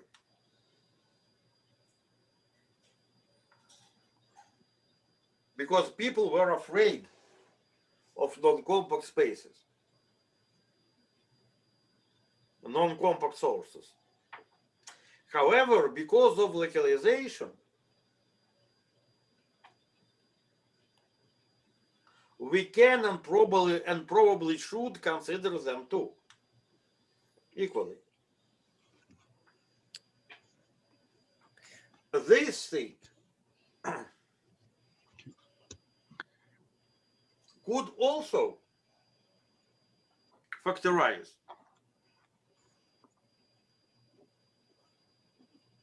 And that's what I would propose. So, so when you draw these pictures, it's not times, it's union, right? But the product is on the level of configuration space of points and the boundary stratum of configuration space of points. Yes, yes. So it means that points here Mm-hmm. Yes. factorize like this. Yes. Now points on C. Mm-hmm. Just imagine that we allow points on C. Allow such an object. It's non-compact. Nevertheless, we know that we can compute its equivariant volume and maybe something else.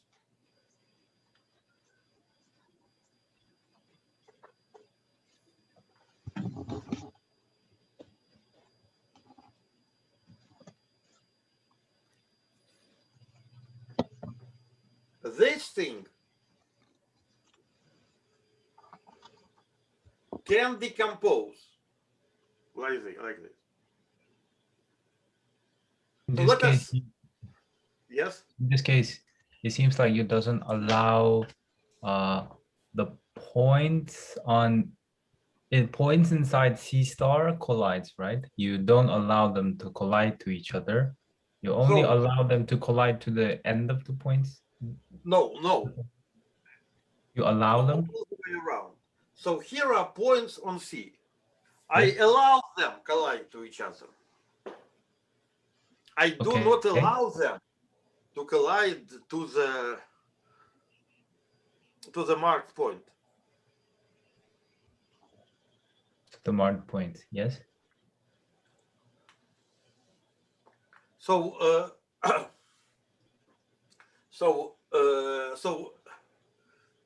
so how do I know that this is a good thing? I know it because here it is just LM space that I studied, and it turned out to be useful. I will say it in this way. So here there was a set of points that were not allowed to collide to 2 points. Now, why did it happen before? It is before because it was C star to the power n. So this was just the position of points. And what was considered, it was considered the quotient. C star to the power n and the quotient by C star. So since it was C star to the power n, it was clear that points can collide with itself. However, the question was, what happens if they try to collide with 0? You see, C star has a 0. What happens if they try to collide to 0?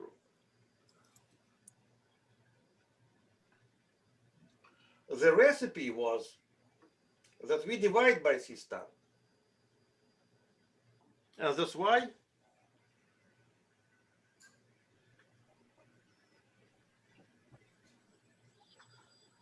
they could not just collide to 0.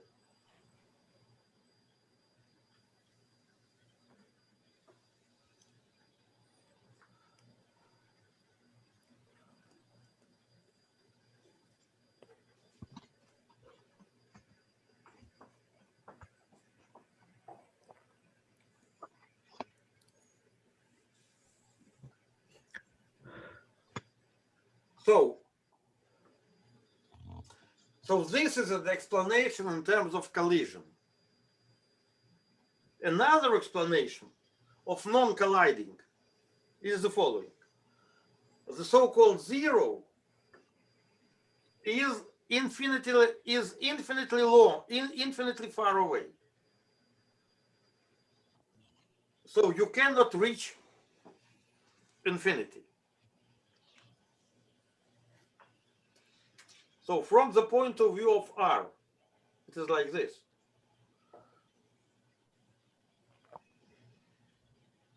The left-hand side, so this distance is infinity. You cannot reach infinity.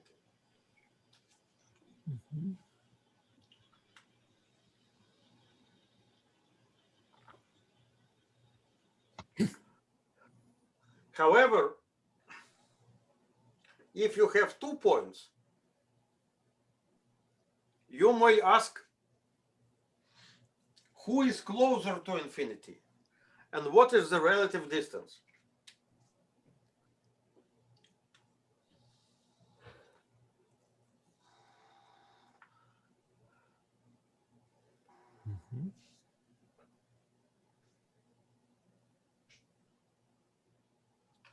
Now, why this compactification is reasonable from the point of view of evaluation observable?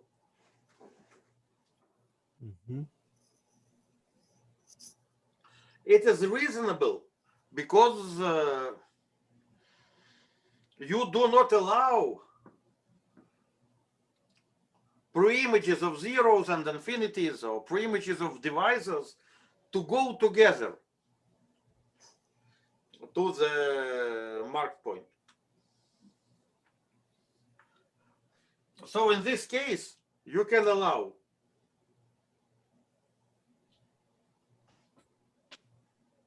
evaluation at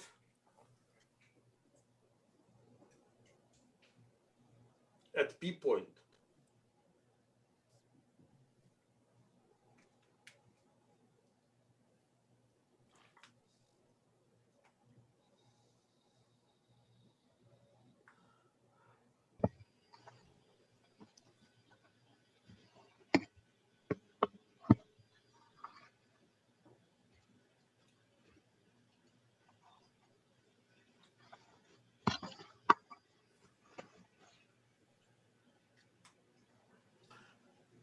Let us consider an example.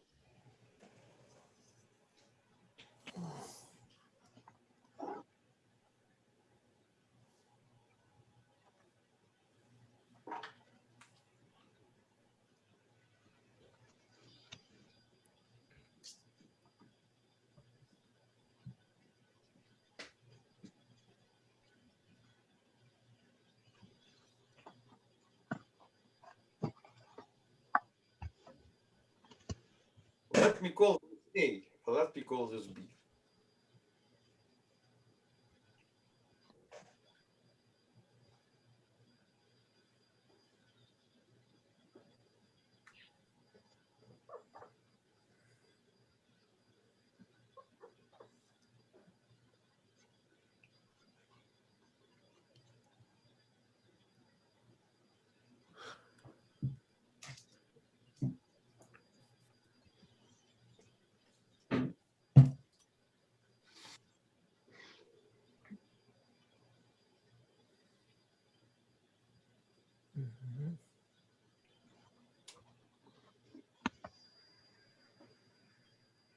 So let us consider very explicit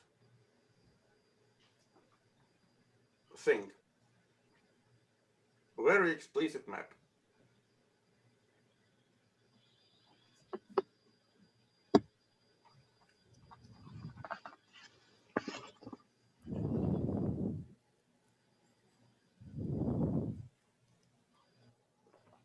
So such a map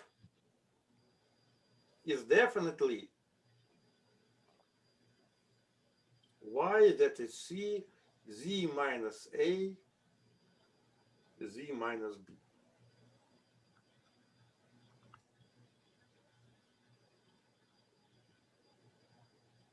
So here I write in non-homogeneous coordinates.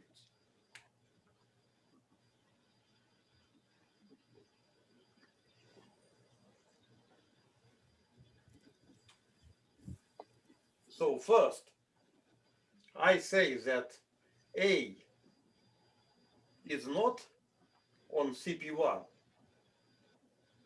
but on C star. Okay? Mhm. So when I am doing this, I ensure that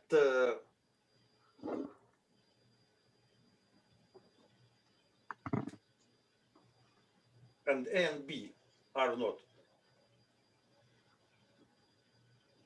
So here I guarantee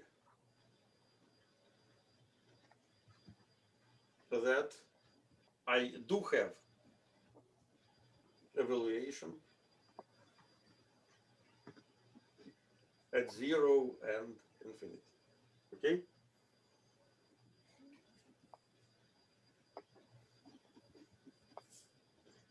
So if I have evaluation at 0 and infinity,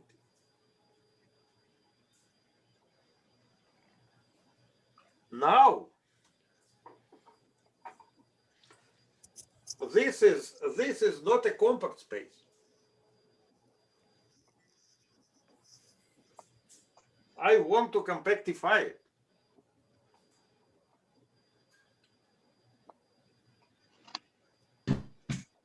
So how do I compactify it?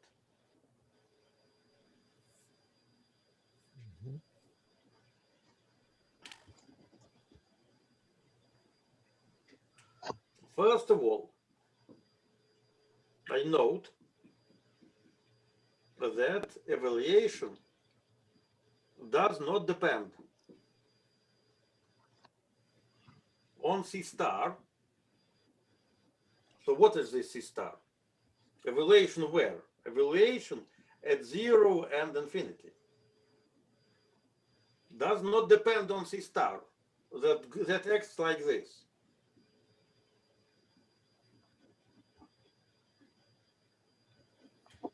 So let us check it. Let us check it.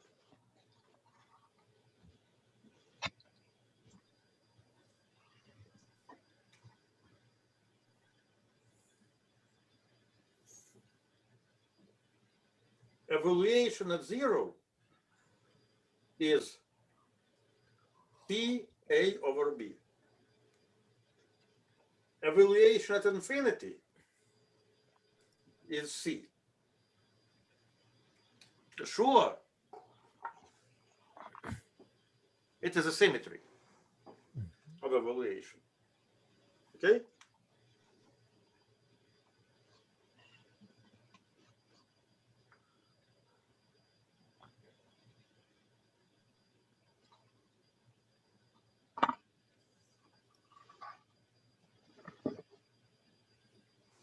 And it is clear because 0 and infinity were just fixed points of the C star action on the source. This C star action on the source was moving point Z's. That's why it was moving A's and B's. Mhm. Good. So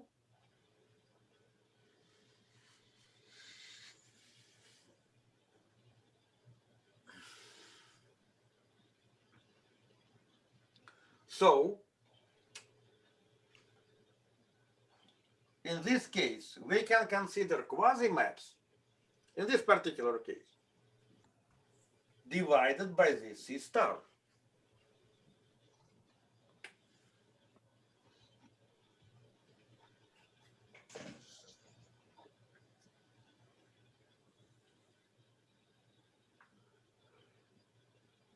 And here,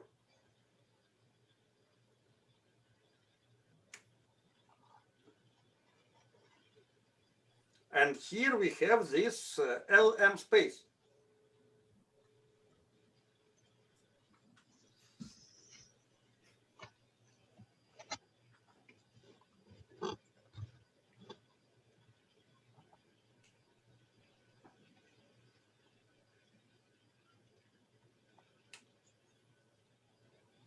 Here we see this LM space because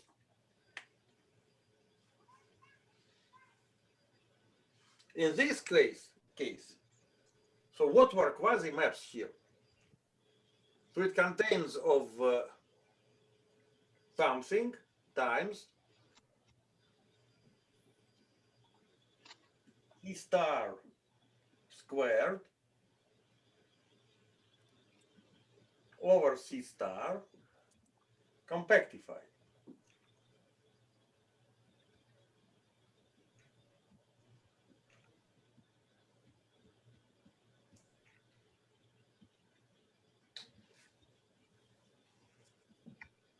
So what are the points that we add in compactification?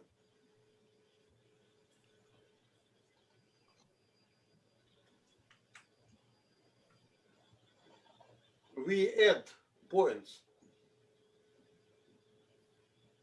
A over B equal to 0 and A over B equal to infinity.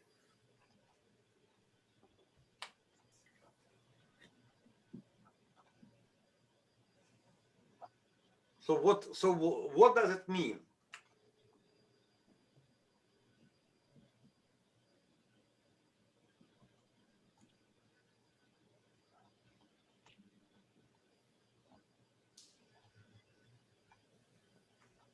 It means that we add such configuration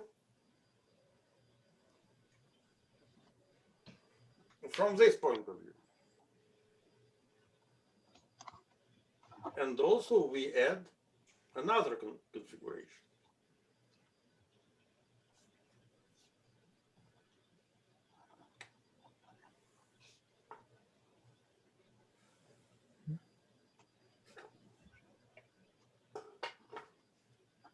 So here are two configurations that we added.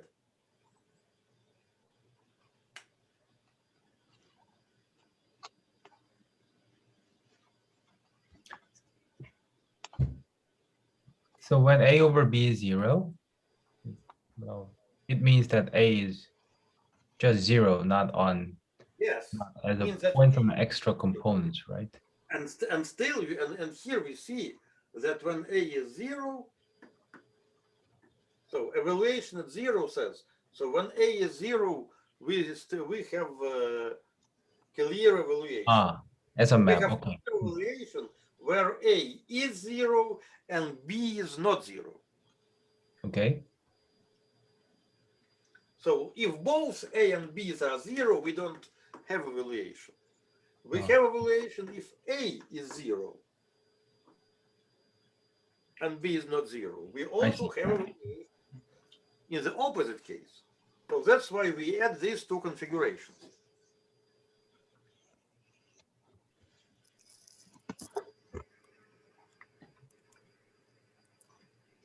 So I would like to ask that on this added component, where is the C star action?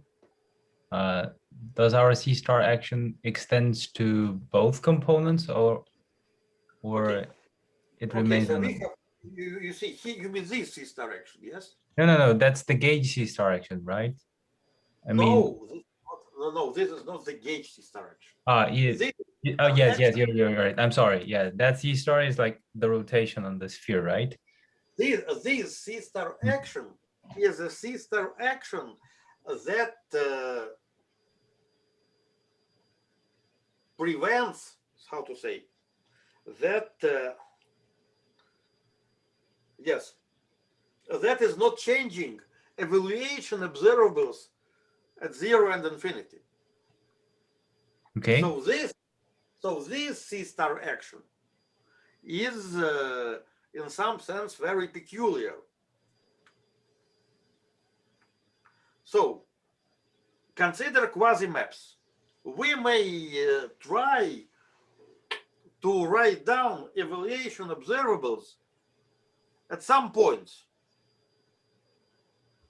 Sometimes they would have no meaning. Sometimes these evaluation observables would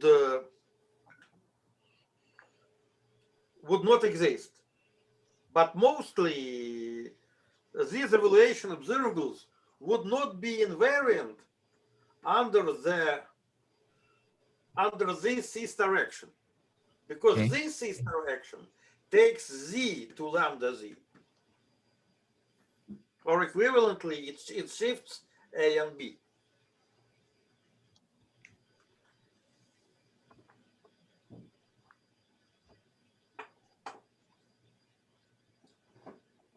So now assume, or now consider, very special type of observables that we would like to put here.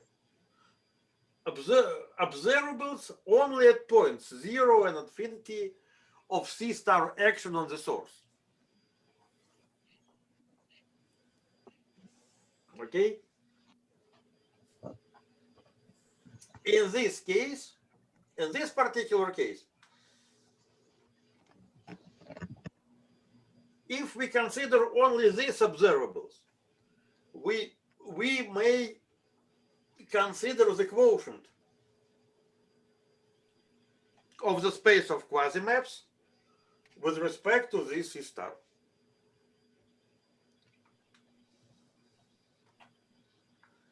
It has an analog in Morse theory, where you have parameterized trajectories. There is an R action on parameterized trajectories.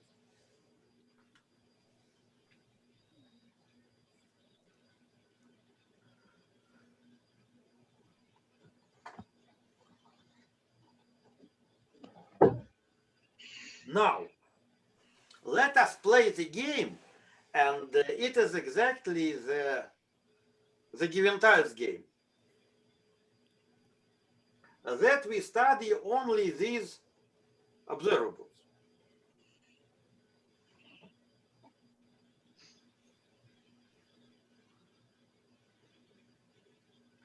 Then we can easily consider such compactification.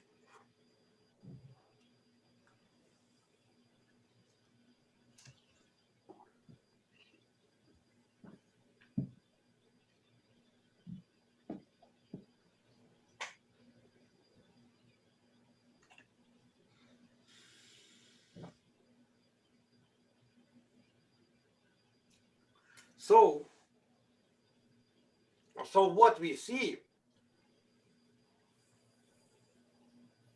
is that we see this space, and this is the simplest LM space that appears here.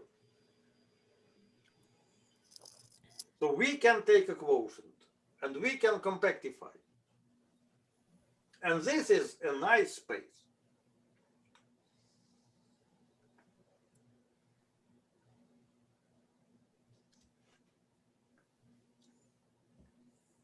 And actually this space and its generalizations are toric.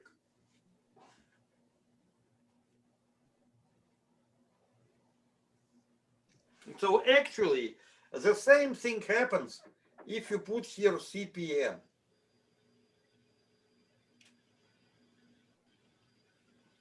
You basically have the same story.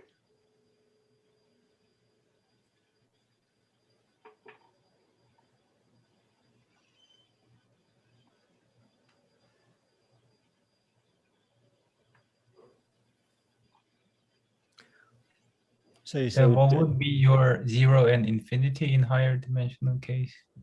And now, yes, and it's and it is what I'm going. Okay, and you can work this way, but we will study this in detail if we keep in mind. You see, so here we have degenerations. Moreover, there are observables that Sorry. that means this degeneration. Yes. So you're saying that I'm lost in when you said that's the result of taking the quotient and then compactifying its toric, because toric with respect to which cis direction we already divided by 1. Toric. So by toric, I mean the rest. Exactly. So here we have A and B. Yes. Okay. So after we divide by C star, one C star is still left. And this C star is A over B.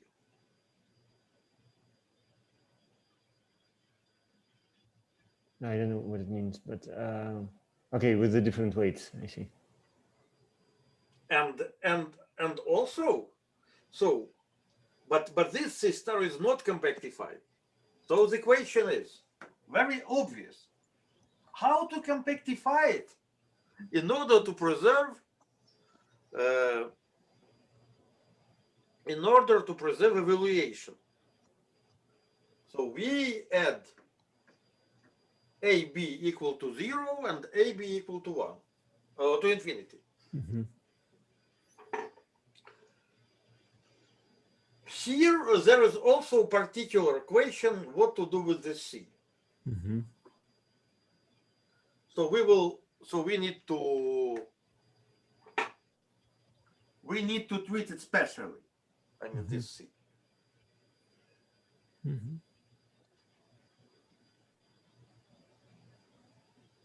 Because there is a there could be a peculiarity, because when this C equals to, so we cannot say that it is just C, because if this C equals to 0 and say A over B equals to 0, 2, we will not have evaluation. Okay. So we need to properly think about this C, about this coefficient.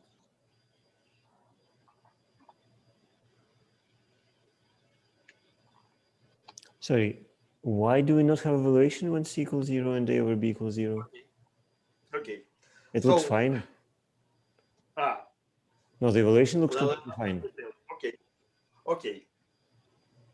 It is the same phenomena. You see, we always, okay, let us consider the value. What would be y of z? Y of 0, sorry. Yes. It is C A over B.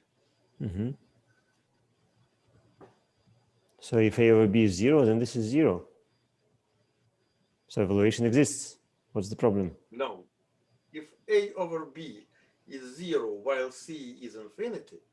No. Okay, so you said a different thing, but okay. While C is infinity. So naively, so today we studied the ABC story. Okay. So this is evaluation at 0.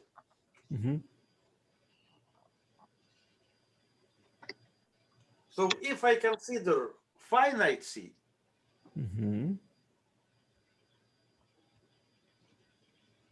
I have this evaluation.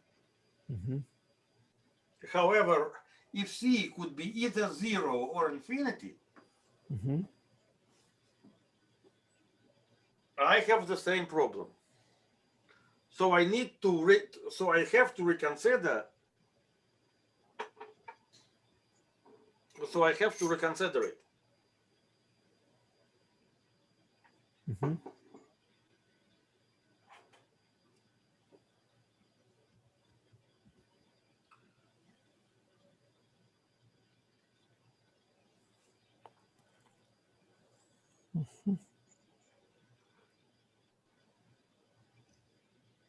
So in particular, okay. So that's a thing that we need to work out.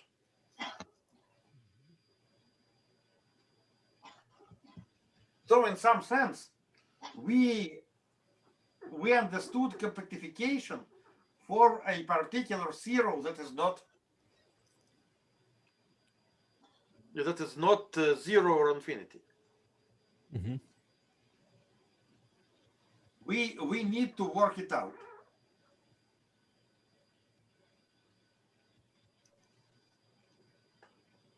Okay, now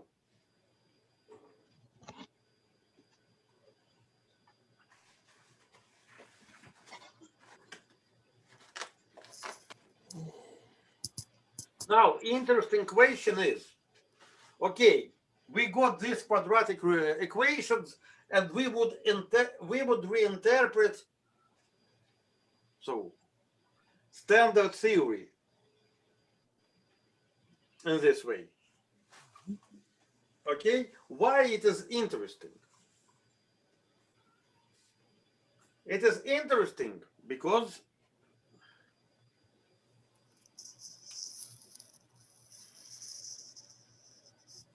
of the following. In the complex dimension 2,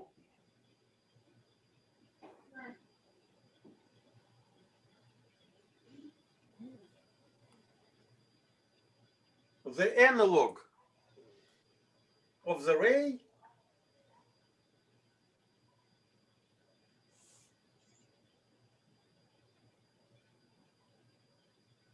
is an open convex polyhedra.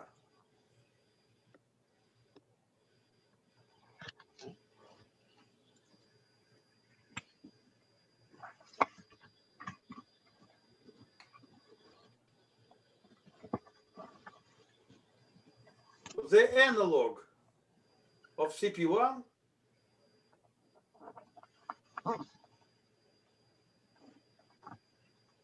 it is a convex closed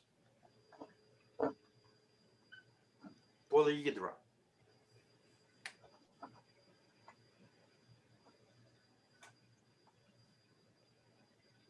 The analog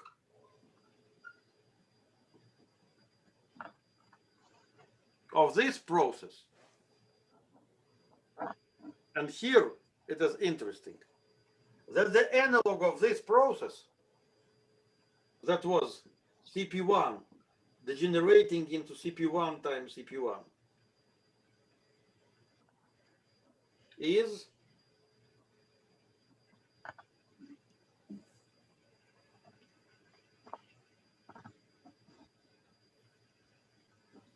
polyhedra decomposing into several polyhedras. So we would be satisfied with the dimension 2 case.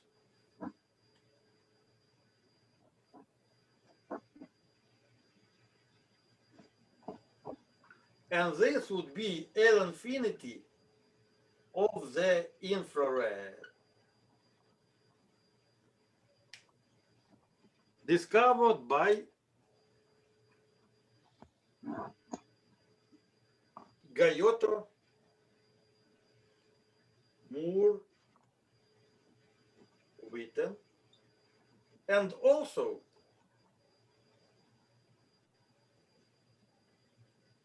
Sukhanov.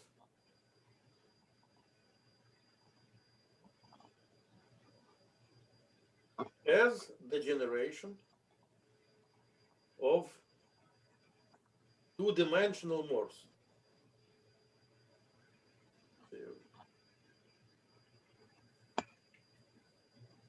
So that's exactly the relations.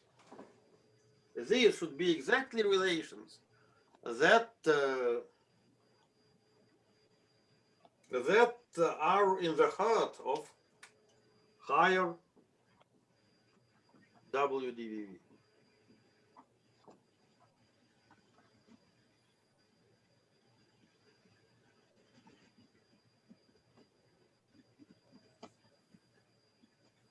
So here we have configuration space that is decomposed into configuration spaces.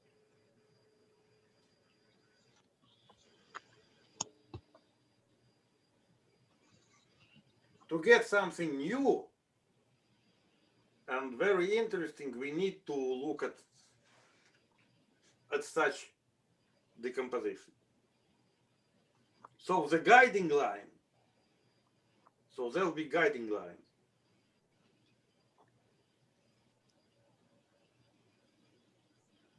Would be complex one-dimensional story. So we would study quasi-maps.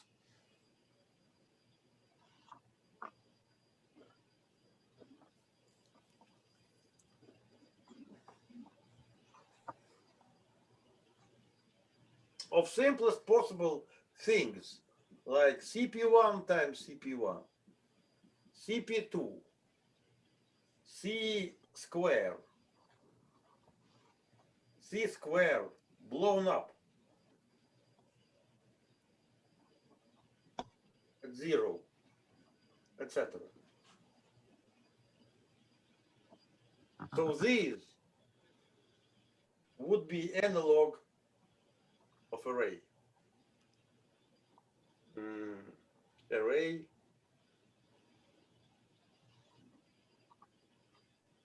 here we will see polyhedra.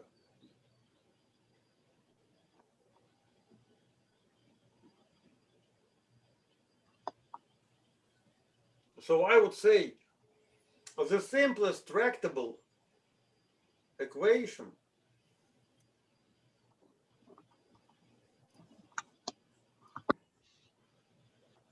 so there should be many equations.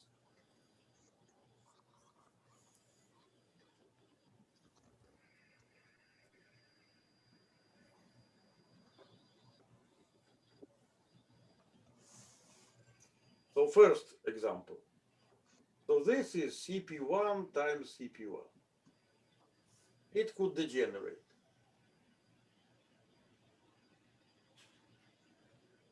So square goes to two squares. Clear, but not that fascinating. It's a product structure. C square going to this.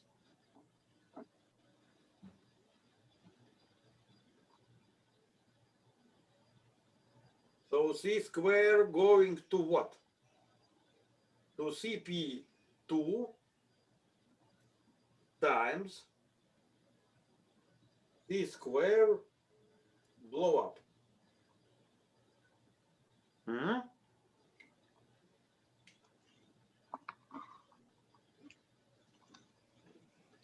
We understand this. CP2 times or CP2 union? Well, that's exactly the Along question comes- about configuration space of points versus the space itself. Conf. Configurations. So there's a stratum in configurations of points, which looks like that. But again, it's conf in a non-precise sense because you're allowing points inside to collide. Yes. It's not the So usual it's, conf. It's more like symmetric power. It's more like symmetric power than conf. Yes. However, Or non-symmetric, just power. Yes. However, it's also possible, actually, it's also possible to consider conf themselves, because if points are zero of only one polynomial, they're definitely symmetric. If points are pre-images are zeros of two polynomials, you break the symmetry group. So when you have so the more complicated target you have, the less symmetry group you have. So target space is, in some sense, inside the symmetry group in the configuration space.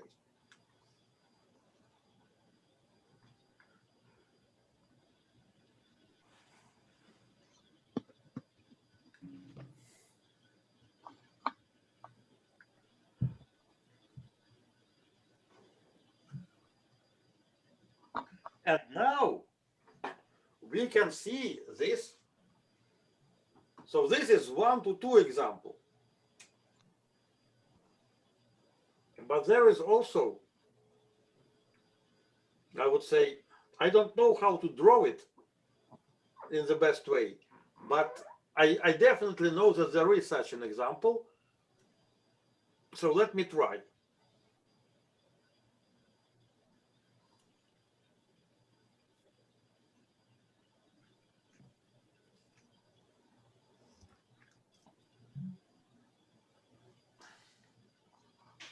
So I know that there is such an example.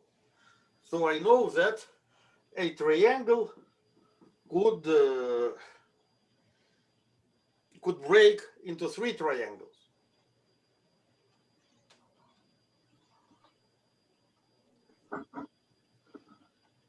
And this should be compatible with the toric action.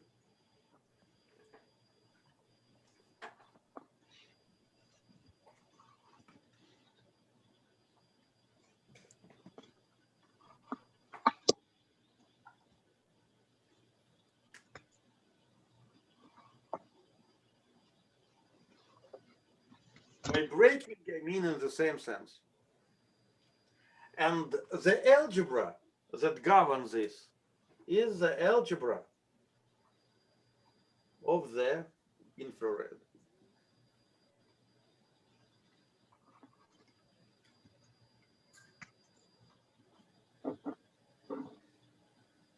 So here there are special points. So what do I mean by triangle? So it's not just CP2. It's CP2 together with 3 marked points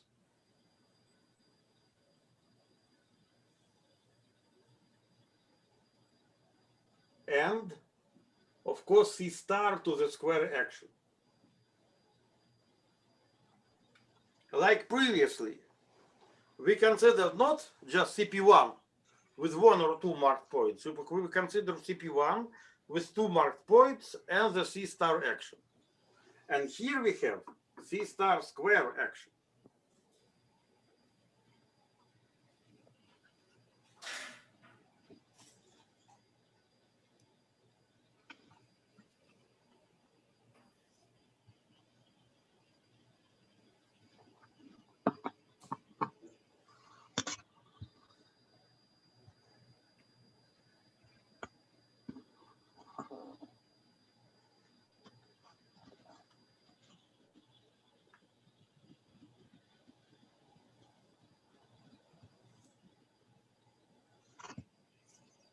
Mhm.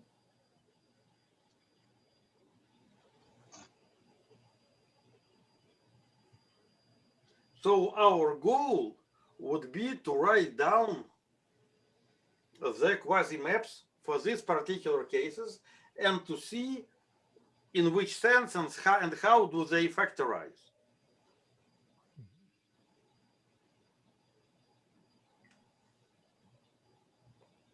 Because it's not enough to say that configuration space becomes the product of configuration spaces.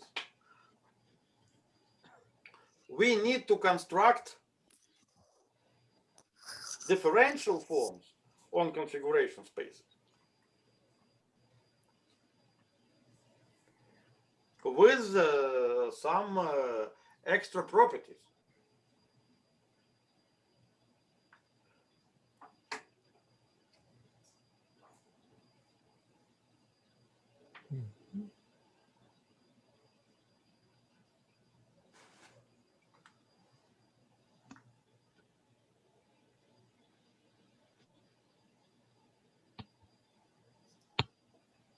Mhm.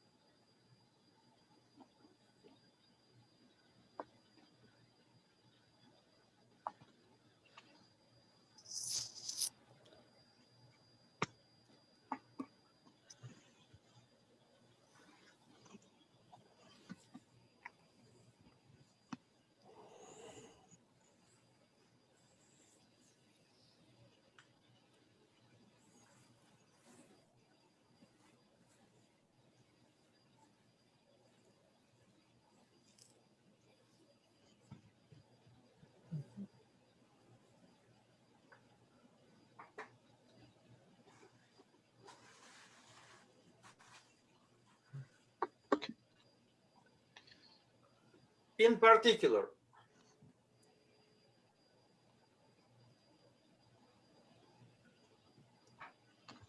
in order to make all this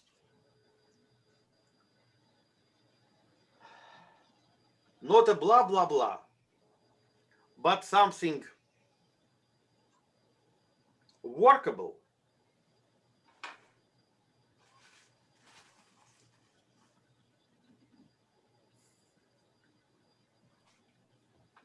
we should consider again this example.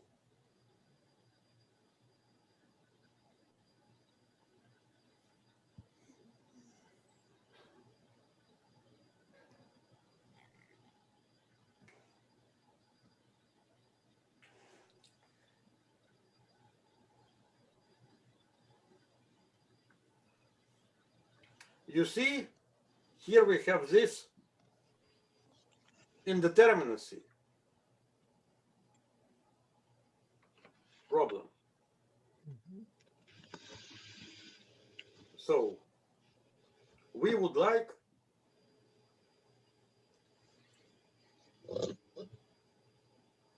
to keep C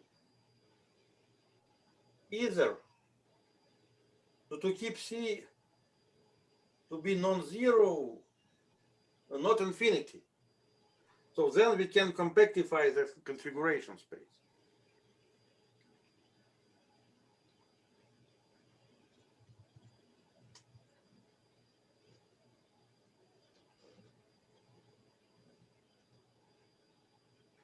There is a way to, so there are two ways out. Way one, consider evaluation observable without support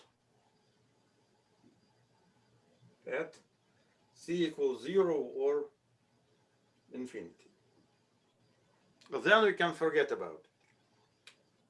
So the question is if it's possible to do this.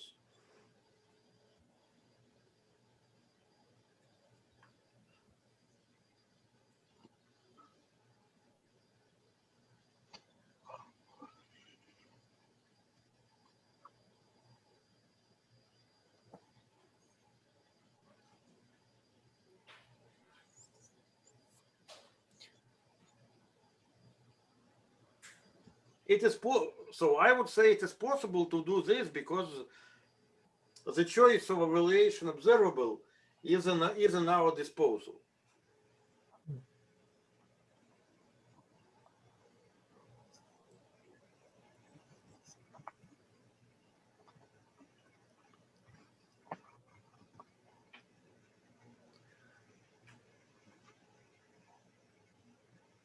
So way two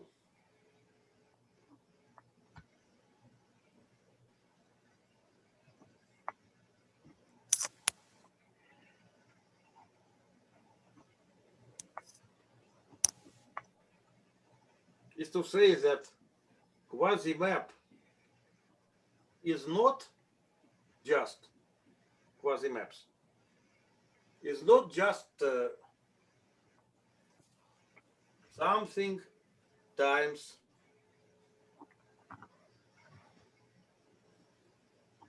the products of these spaces.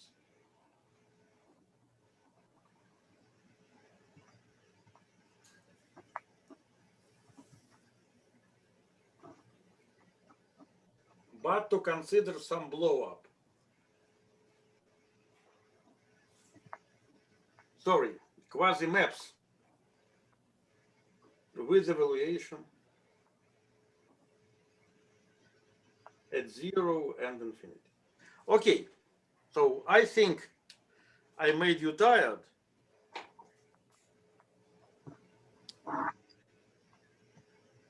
And I definitely exceeded my time. Mm-hmm. Let me do the following. Let us consider this as a set of questions. Mhm. Okay. Let us think on them. Mhm. Okay.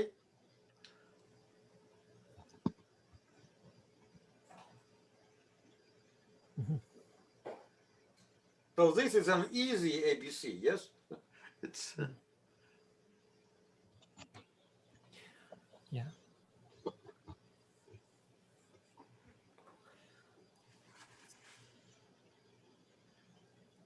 So and let us meet Mhm. and let us try to meet next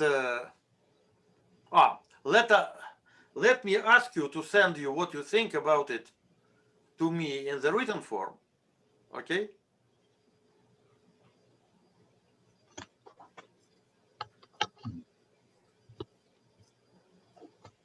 And we will discuss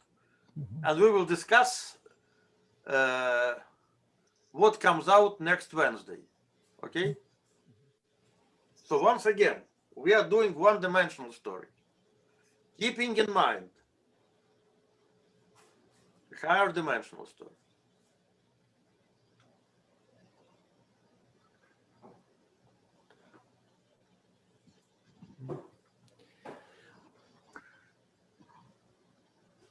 Mhm. Okay, So so- Mhm. yeah, sounds good. Mhm. Okay. But I have one question that I Yes. want to hear your answer next Wednesday. So you said that this decomposition of polyhedra will give you WDVV of higher dimensional cases, whatever it is, right? It's a conjecture. It's a very possible conjecture. Yes. So if I understand correctly, WDVV for complex one-dimensional case comes from P1, only P1, not other Yes. Riemann series, right? And its Yes. degenerations. Yes. So we only use that basic piece to drive that equation. Yes. So do I have, can I expect the same thing in higher dimensional case, like complex two-dimensional case? Is it enough to consider like CP2 only, or? Of course beyond? not. So I think you should consider all toric All toric all surfaces? manifolds. Mhm. So maybe toric manifolds are generated by something simple, but things seems to be closed on the toric manifolds. That's why the equations are not necessarily quadratic. They could be cubic, So and if I, they are governed by this. I see, thank you. But by this decomposition. What about the singular surfaces? If you, What? there are, of course, if you consider toric manifolds, Yes. toric surfaces, there are not that many, I think. I can count them. But if I have to include surfaces with singularities, then I don't think I have a control on them. So At the moment, I don't know how many there are, but I would say I have a feeling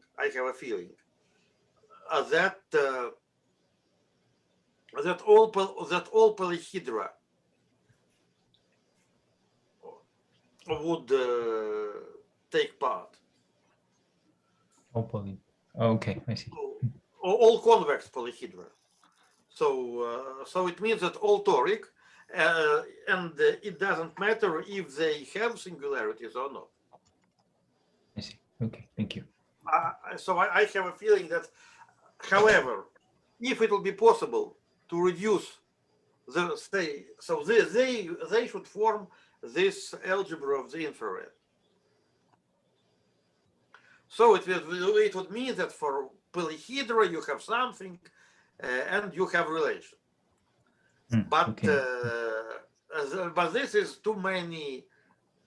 But this looks as too many ingredients. Okay, too many ingredients.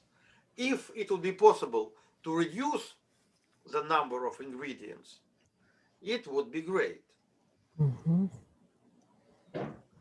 Because when you say that for each polyhedra we have something, and they satisfy these equations, great. But maybe this is too complicated. Okay. I see. So maybe it will be possible to construct each polyhedra from triangles. Then it will be enough to solve it for triangles.